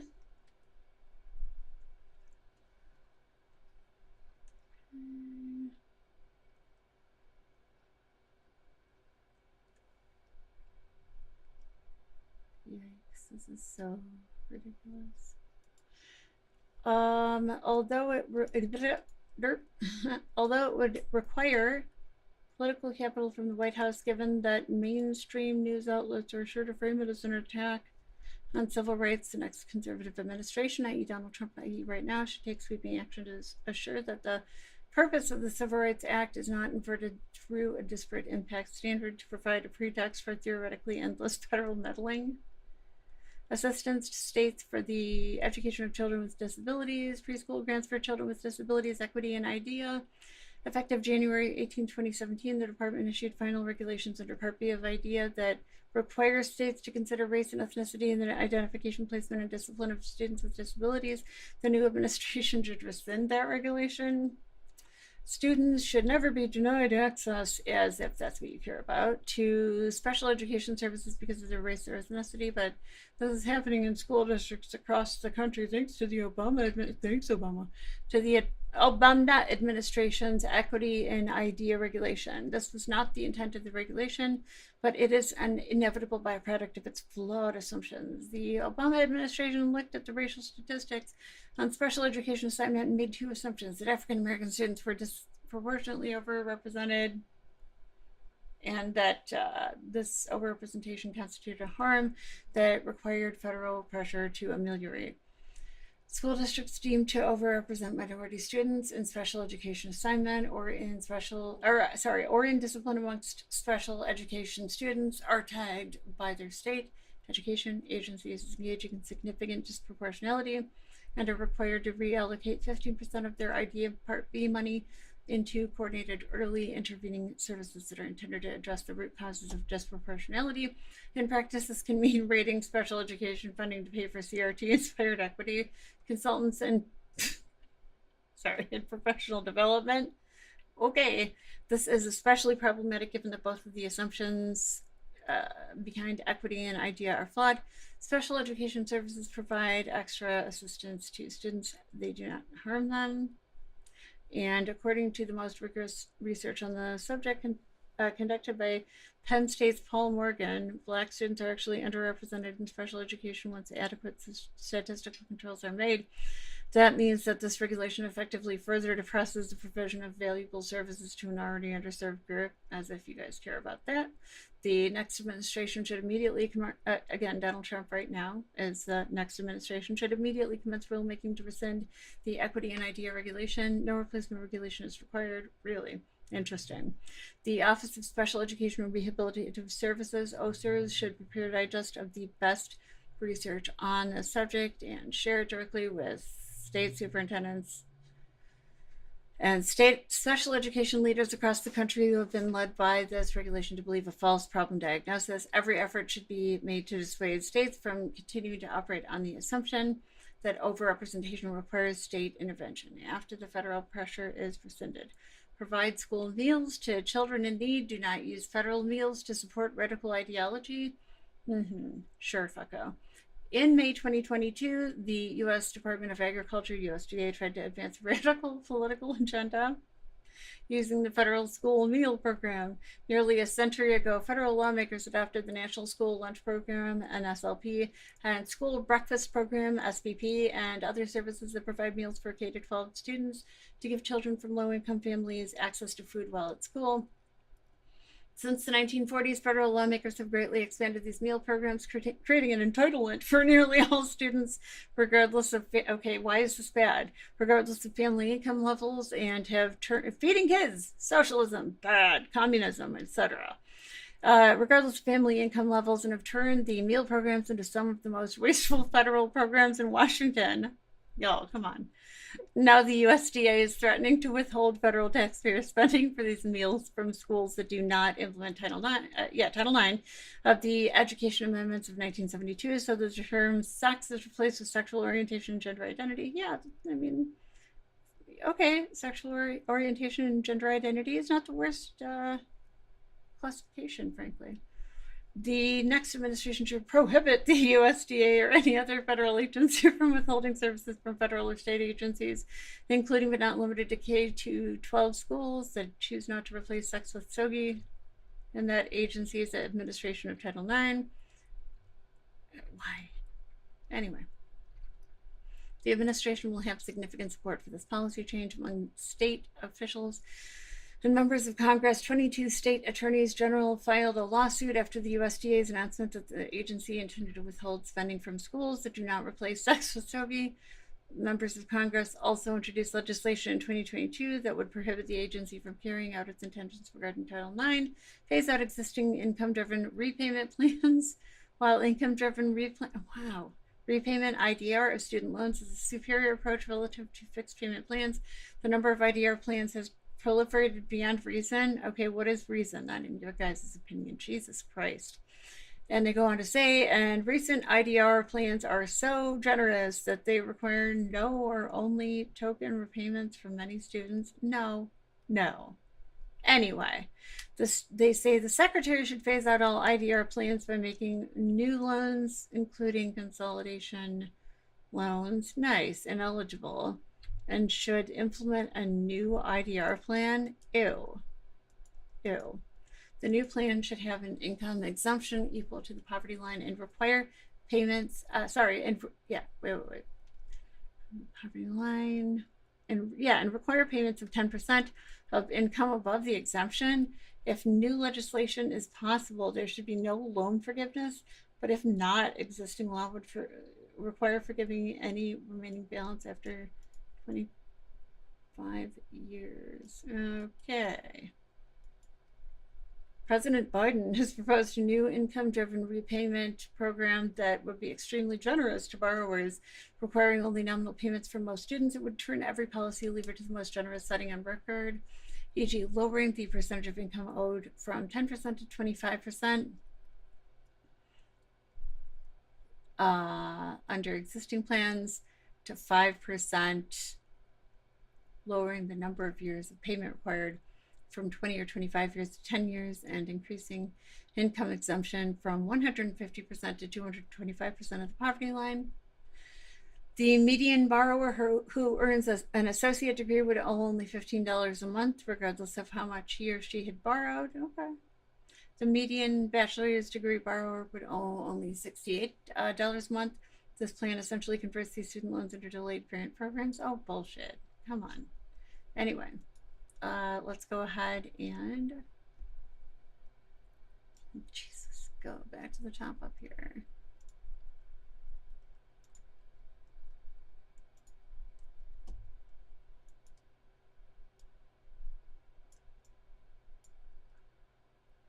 Okay.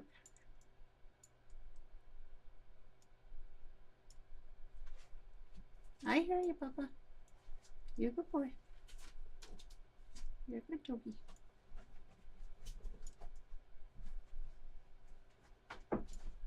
I'll get you. You're a good boy. Let's just put that right here. Fuck. Just put this part here out.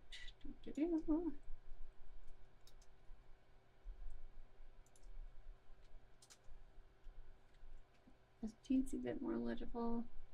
There's a lot to slog through, so yeah. Anywho, there's literally so much to slog through in this notes section. Anyhow, Other structural reforms that the Department of Education requires: reform federal education data collection, the National Assessment of Education Progress, NAEP, and other data collections currently released by race, ethnicity, socioeconomic status, English language proficiency, disability, and sex. However, one of the most important, if not the most important factor influencing student educational achievement and attainment is family structure. That was just, that part was emphasis mine. I added that last part. As education scholar Ian Rowe has noted, NAEP already collects data on students' family structure. It just does not make those data publicly available.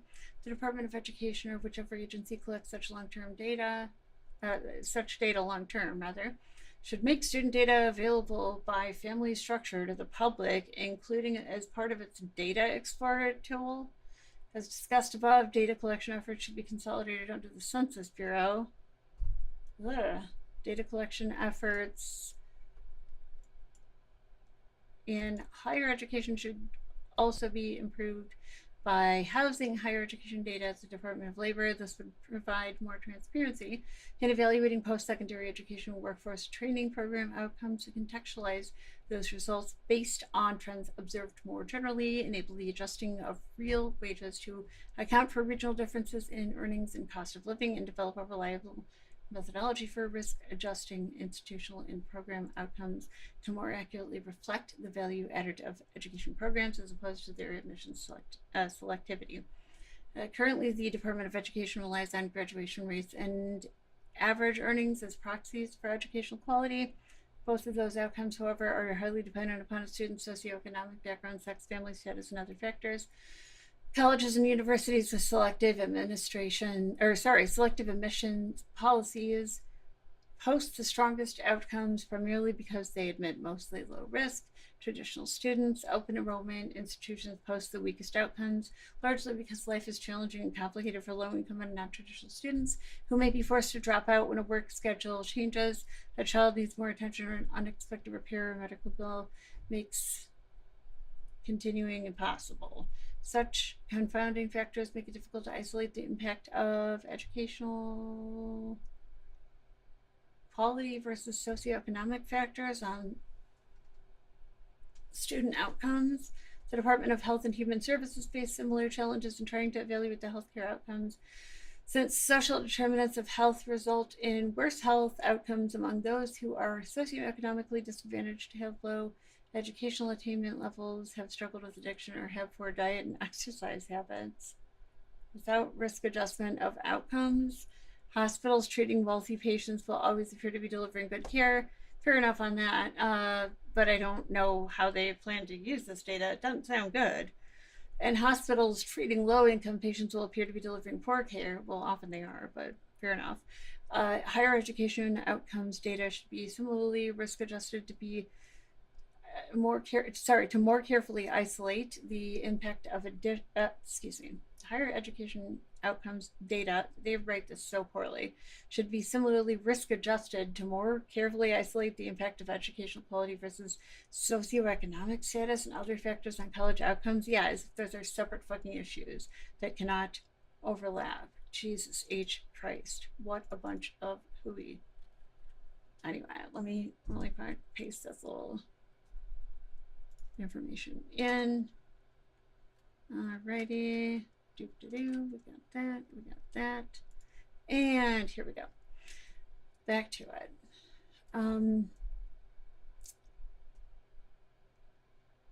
Reform the negotiated rulemaking process at ED or ED.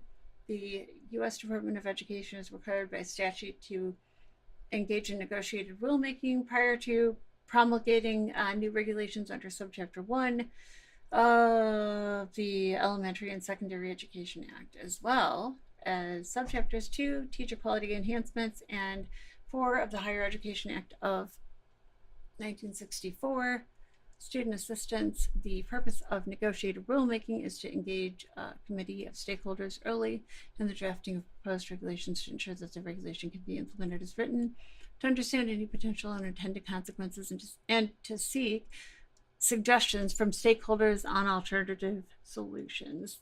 The goal is for the negotiators to reach a consensus, thus smoothing the way to promulgate a new rule. Although it is helpful for the department to receive stakeholder input, the negotiated rulemaking process has become an expensive and time-consuming undertaking. Consensus is only rarely reached, enabling the department to pursue its own path. The department's master calendar, which requires final rules to be published by October 1st if they are to be implemented by July 1st of the subsequent year, compounds the problem, making it unduly challenging to update regulations as needed to keep pace with changes in education, finance, accounting, pedagogy, and student assessment. In recent decades, negotiated rulemaking has become a veritable three-ring circus, replete with negotiators who use their Twitter accounts and other social media feeds during negotiations to denigrate the process and their peer negotiators in real time. Sure, bud. I'm sure that's directly written into the law, right? A few members of Congress, it says, please use your Twitter account to denigrate other people. Love the US government is probably what it says, I assume. A few members of Congress use the public comment process to deliver political speeches, apparently to raise their own profiles, but without adding any new information to the process. Some advocacy groups have latched onto the process for fundraising purposes, sometimes misrepresenting negotiation language to agitate followers and supporters and encourage them to make financial contributions. At times, the department itself has appeared to sabotage consensus, which enables them to write the regulation as they wish and without regard to the concerns raised by negotiators. The Department of Education should work with Congress to amend the HEA to eliminate the negotiated rulemaking requirement. At minimum, Congress should allow the department to use public hearings rather than negotiated rulemaking sessions. Okay. Reform the Office of Federal Student Aid. This proposal, yikes, urges the new administration to end the abuse of FSA's loan forgiveness programs, to manage the federal student loan portfolio in a professional way, and to work with Congress for a long-term overhaul of the program for the benefit of students and taxpayers. The new administration must end the prior administration's abuse of the agency's payment pause and HEA loan forgiveness programs, including borrower defense to repayment, closed school discharge, and public service loan forgiveness. The new administration should also take immediate steps to commence the rulemaking process to rescind or substantially modify the prior administration's HEA regulations. Again, when they're talking about new administration, they're talking about Trump right now in his second term. The federal government does not have the proper incentives, to make sound lending decisions, so the new administration should consider returning to a system in which private lenders backed by government guarantees would compete to offer student loans, including subsidized and unsubsidized loans. This would allow for market prices and signals to influence educational borrowing, introducing consumer-driven accountability into higher education. Pell Grants should retain their current voucher-like structure. If Congress is unwilling to reform federal student aid, then the next administration, i.e. Donald Trump, i.e. right now in his second term, should consider the following reforms. And actually right now I'm going to add in all of this information to our notes in the whiteboard app. Okay.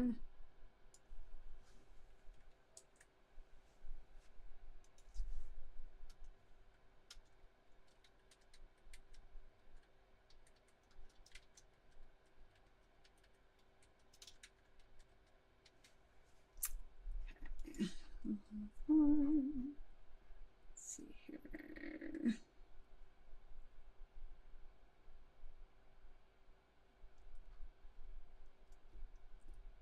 There we go. Whoopsie doodle. Mother. There we go. Just go ahead and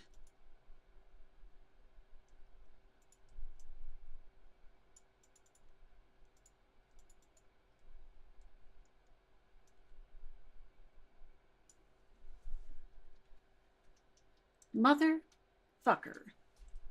This stupid fucking fucker. Anyway. Okay. There we go.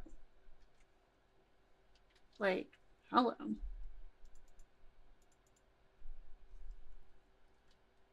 Mm-hmm.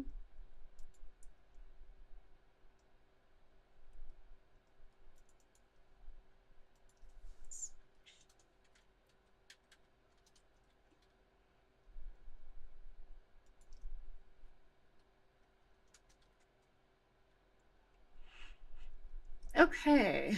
All right. Moving on. So this would allow for market prices and signals to influence educational borrowing, introducing consumer-driven accountability into higher education. Pell Grants should retain their current voucher-like structure. If Congress is unwilling to reform federal student aid, then the next administration, i.e. Donald Trump, i.e. right now, should consider the following reforms.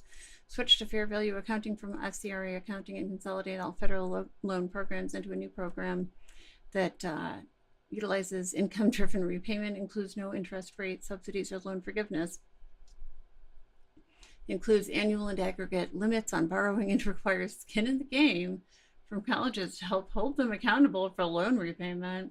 The Biden administration has mercilessly pillaged the student loan portfolio for crass political purposes without regard to the needs of current taxpayers or future students. This must never happen again. As detailed in Section 3, the next administration should work with Congress to spin off federal student aid into a new government corporation with professional governance and management. New policy priorities for 2025 and beyond.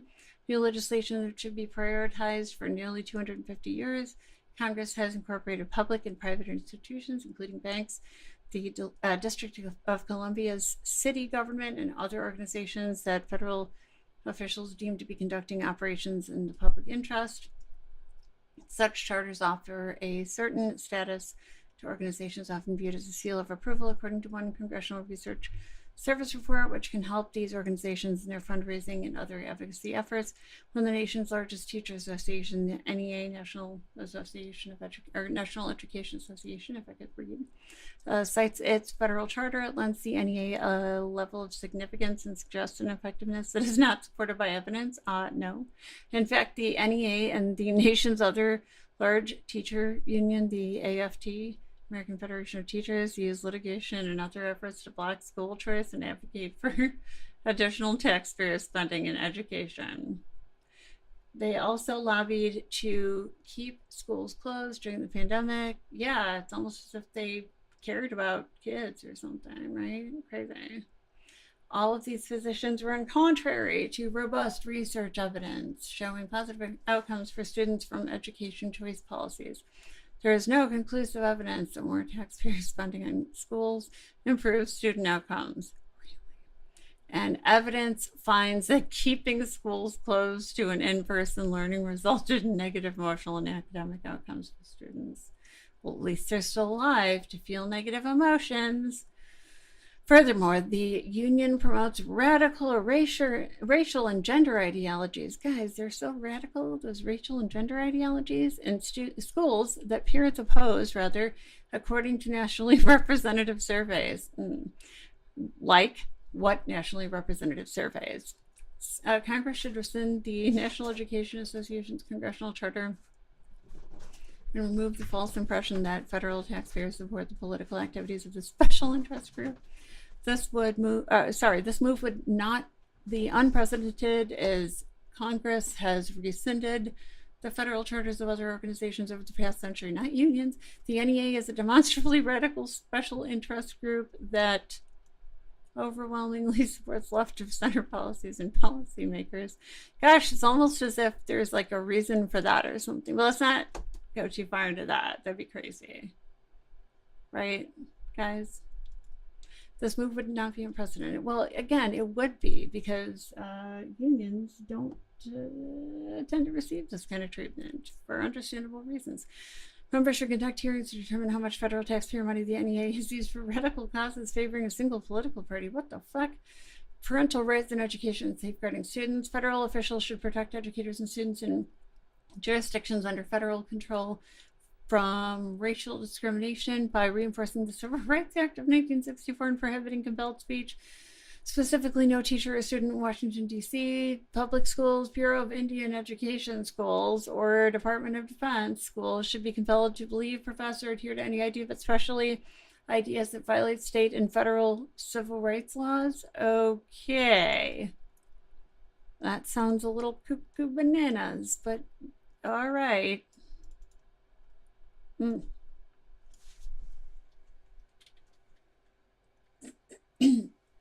Pardon me. Excuse me. That is absolutely wild. Okay. By its very design, critical race theory, again, that's graduate school level legal terminology, but I mean, whatever, I guess. Pretend that it's being taught in kindergarten. Go on. Treat yourself. Okay. By its very design, critical race theory has an applied dimension. As its founders state in their essays that define the theory, those who subscribe to the theory believe that racism, in this case, treating individuals differently based on race, is appropriate and necessary, even making the theory more than merely an analytical tool to describe race in public and private life. The theory disrupts America's founding ideals of freedom and opportunity, so when critical race theory is used as part of school activities such as mandatory affinity groups, teacher training programs, in which educators are required to confess their privilege, or school assignments in which students must defend the false idea that America is systemically racist. Well, it is. The theory is actively disrupting the values that hold communities together, such as equality and the law and colorblindness. Oh, fuck off. Colorblindness. Only white people think that colorblindness is a value. It's not. It's not a value. As such, lawmakers should only biased white people think that colorblindness is a value. We'll put it that way. As such, lawmakers should design legislation that prevents the theory from spreading discrimination. For K-12 systems under their jurisdiction, federal lawmakers should adopt proposals that say no individual should receive punishment or benefits based on the color of their skin. Okay. Furthermore, school officials should not require teachers or students to believe that individuals are guilty or responsible for the actions of others based on race or ethnicity. Because that's happening right now so much, right? Educators should not be forced to discuss contemporary political interests, or issues rather, but neither should they refrain from discussing certain subjects in an attempt to protect students from ideas with which they disagree. Proposals such as this should result in robust classroom discussions, not censorship. At the state level, states should tell Florida that. Somebody, please, quick. At the state level, states should require schools to post classroom materials online to provide maximum transparency to parents. Again, that's going to go well. Again, specifically for K through 12 systems under federal authority, Congress and the next administration, again, Donald Trump right now, should support existing state and federal civil rights law and add to such laws a prohibition on compelled speech. God. Advancing legal protections for parental rights and education. While the U.S. Supreme Court and other federal courts have consistently recognized, if I could read, that parents have the right and duty to direct the care and upbringing of their children, they have not always treated parental rights as co-equal to other fundamental rights, like free speech or the free exercise of religion. As a result, some courts treat parental rights as a second-tier right and do not properly safeguard these rights against government infringement. The courts vary greatly over which species of constitutional review, rational basis, intermediate scrutiny, and strict scrutiny to apply to parental rights cases. This uncertainty has emboldened federal agencies to promote rules and policies that infringe parental rights. For example, under the Biden administration's proposed Title IX regulation, schools could be required to assist a child with a social and medical gender transition, sure, buddy, without parental consent, or to withhold information from parents about a child's social transition. So what, this is the fucking thought police now? E.g. changing their names or pronouns. My God, wanting to go by a nickname? Unacceptable. Wanting to actually go by the gender pronoun that applies to you? Unacceptable. The federal government should demand that schools include curriculum or lessons regarding critical race or gender theory. There is no such thing as critical gender theory, and critical race theory is a legal concept, again, that is taught at graduate level for people who are going to be lawyers, okay?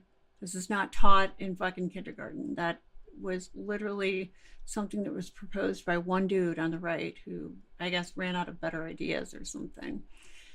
So anyway, the federal government could demand that schools inside curriculum or lessons regarding critical race theory or gender theory in a way that violates parental rights, especially if it requires minors to disclose information about their religious beliefs or beliefs about race or gender in violation of the Protection of People's Rights Amendment, 20 U.S.C. Section 12328, to remedy the lack of clear and robust protection for parental rights. The next administration, i.e. Donald Trump, i.e. right now, should work to pass a federal parents' Bill of Rights that restores parents' rights to a top-tier right.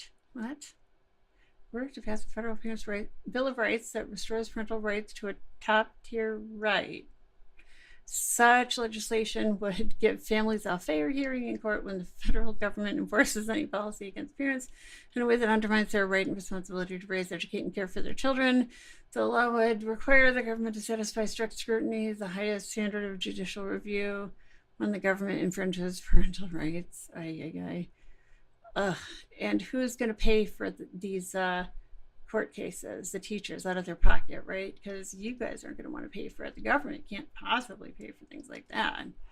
This is just wild, like out of pocket shit right here. Anyway, moving on. Further ensure that any regulations that could impact parental rights contain similar protections and require federal agencies to demonstrate that their action meets strict scrutiny before a final rule is promulgated. At the same time, Congress should also consider equipping parents with a private right of action. Two federal laws provide certain privacy protections for students attending educational institutions or programs funded by the department. The Family Education Rights and Privacy Act, FERPA, protects the privacy of student education records and allows parents and students over the age of 18 to inspect and review the students' education records maintained by the school and to request corrections to those records. FERPA also authorizes a number of exceptions to this record's privacy protections to allow schools to disclose the students' education records without the consent or knowledge of the parent or student. There are abusive parents out there, you know. The Protection of People Rights Amendment, PPRA, requires schools to obtain parental consent before asking questions, including surveys about political affiliations or beliefs, mental or psychological issues. Oh God, no, that's terrible. Sexual behaviors or attitudes. Oh God, no. This is just a recipe for parental abuse.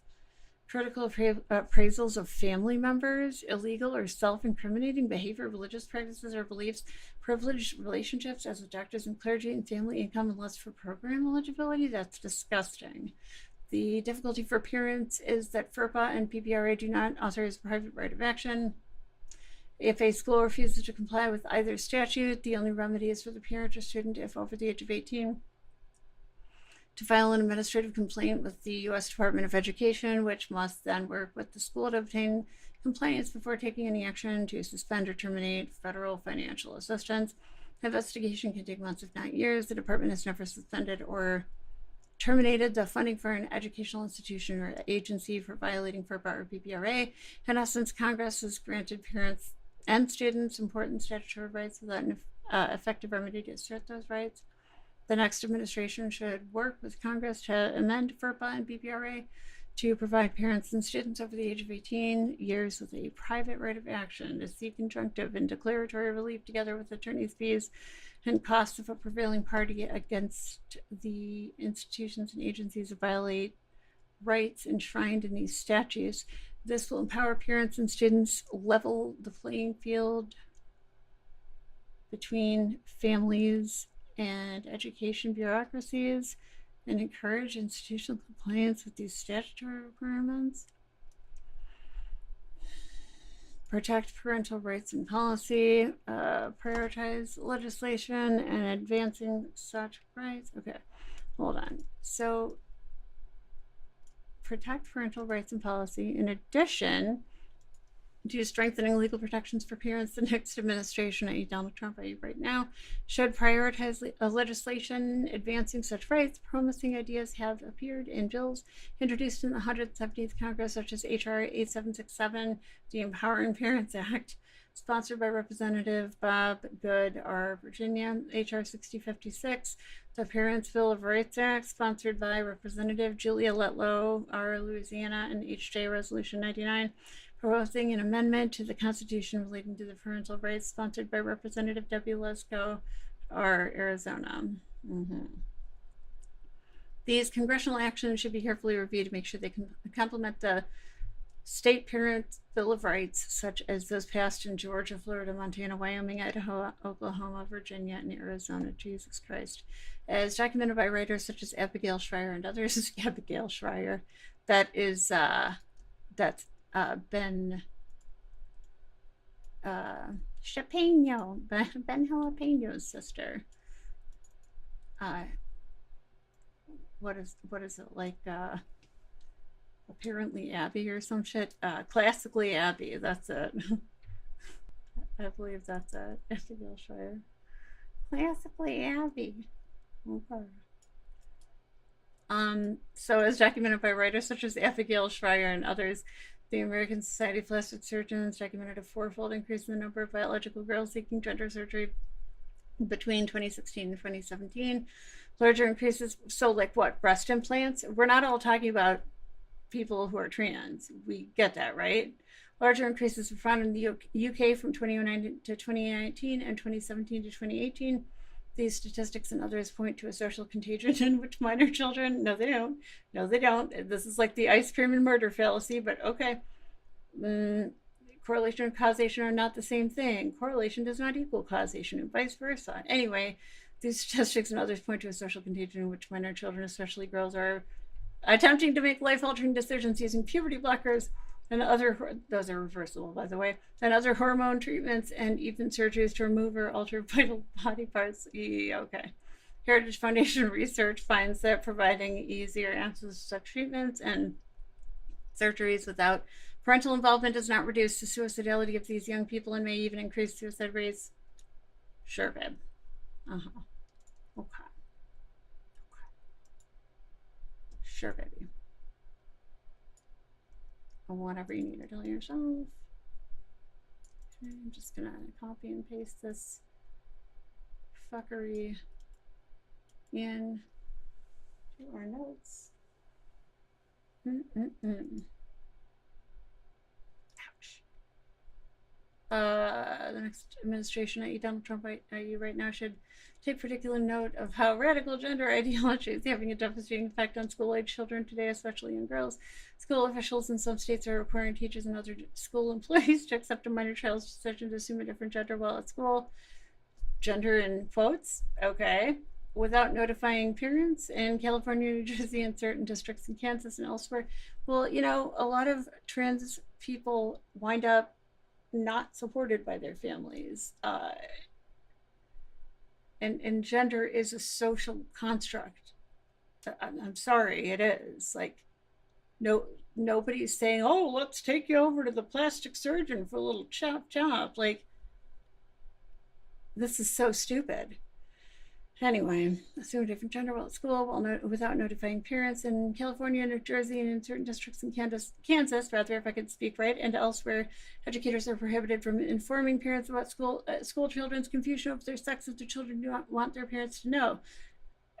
That's a weird way to put all of that. Such policies allow schools to drive a wedge between parents and children. The next administration should work with Congress to provide an example to state lawmakers for requiring K-12 districts under federal jurisdiction, including Washington, D.C., public schools, Bureau of Indian Education schools, and Department of Defense schools with legislation stating that what? No public education employee or contractor shall use the name to address the student other than the name listed on the student's birth certificate. So no nicknames, guys, without the written permission of a student's parents or guardians. No more nicknames. No public education employee or contractor should use a pronoun when addressing a student that is different from that student's biological sex. Without the written permission of students, parents, or guardians. No public institution may require an education employee or contractor to use a pronoun that does not match a person's biological sex. Gender and sex are different things, but okay. If contrary to the employee's or contractor's religious or moral convictions. Bro, that is so stupid. Anywho, we'll copy and put this into our notes. So copy and paste it.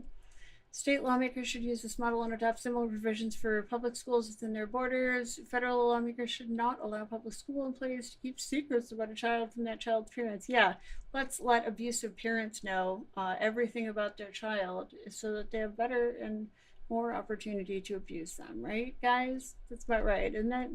According to y'all. Advanced school choice policies, the DC Opportunity Scholarship Program, a voucher program providing scholarships to children from low-income families living in the nation's capital to attend a private school of choice is capped at $20 million annually and limited to students at or below 185% of the federal poverty line. The maximum school scholarship amount is $9,401 for students in kindergarten through 8th grade and $14,102 for students in grades 9 through 12. The average scholarship amount is around $10,000 less than half of the current per student funding amount in DC public schools. Okay. There we go. One sec. I just gotta copy and paste all of this effery into notes. Actually, I'm gonna come back in the morning and finish this. Hopefully we can get up to like page 400-ish. Just gonna go ahead and highlight where we're at. I'm not sure what time I'm going to be back in the morning. I'm hoping for it to be on the earlier side of things, but we will see. Just follow for notifications and feel free to join the Discord if you like.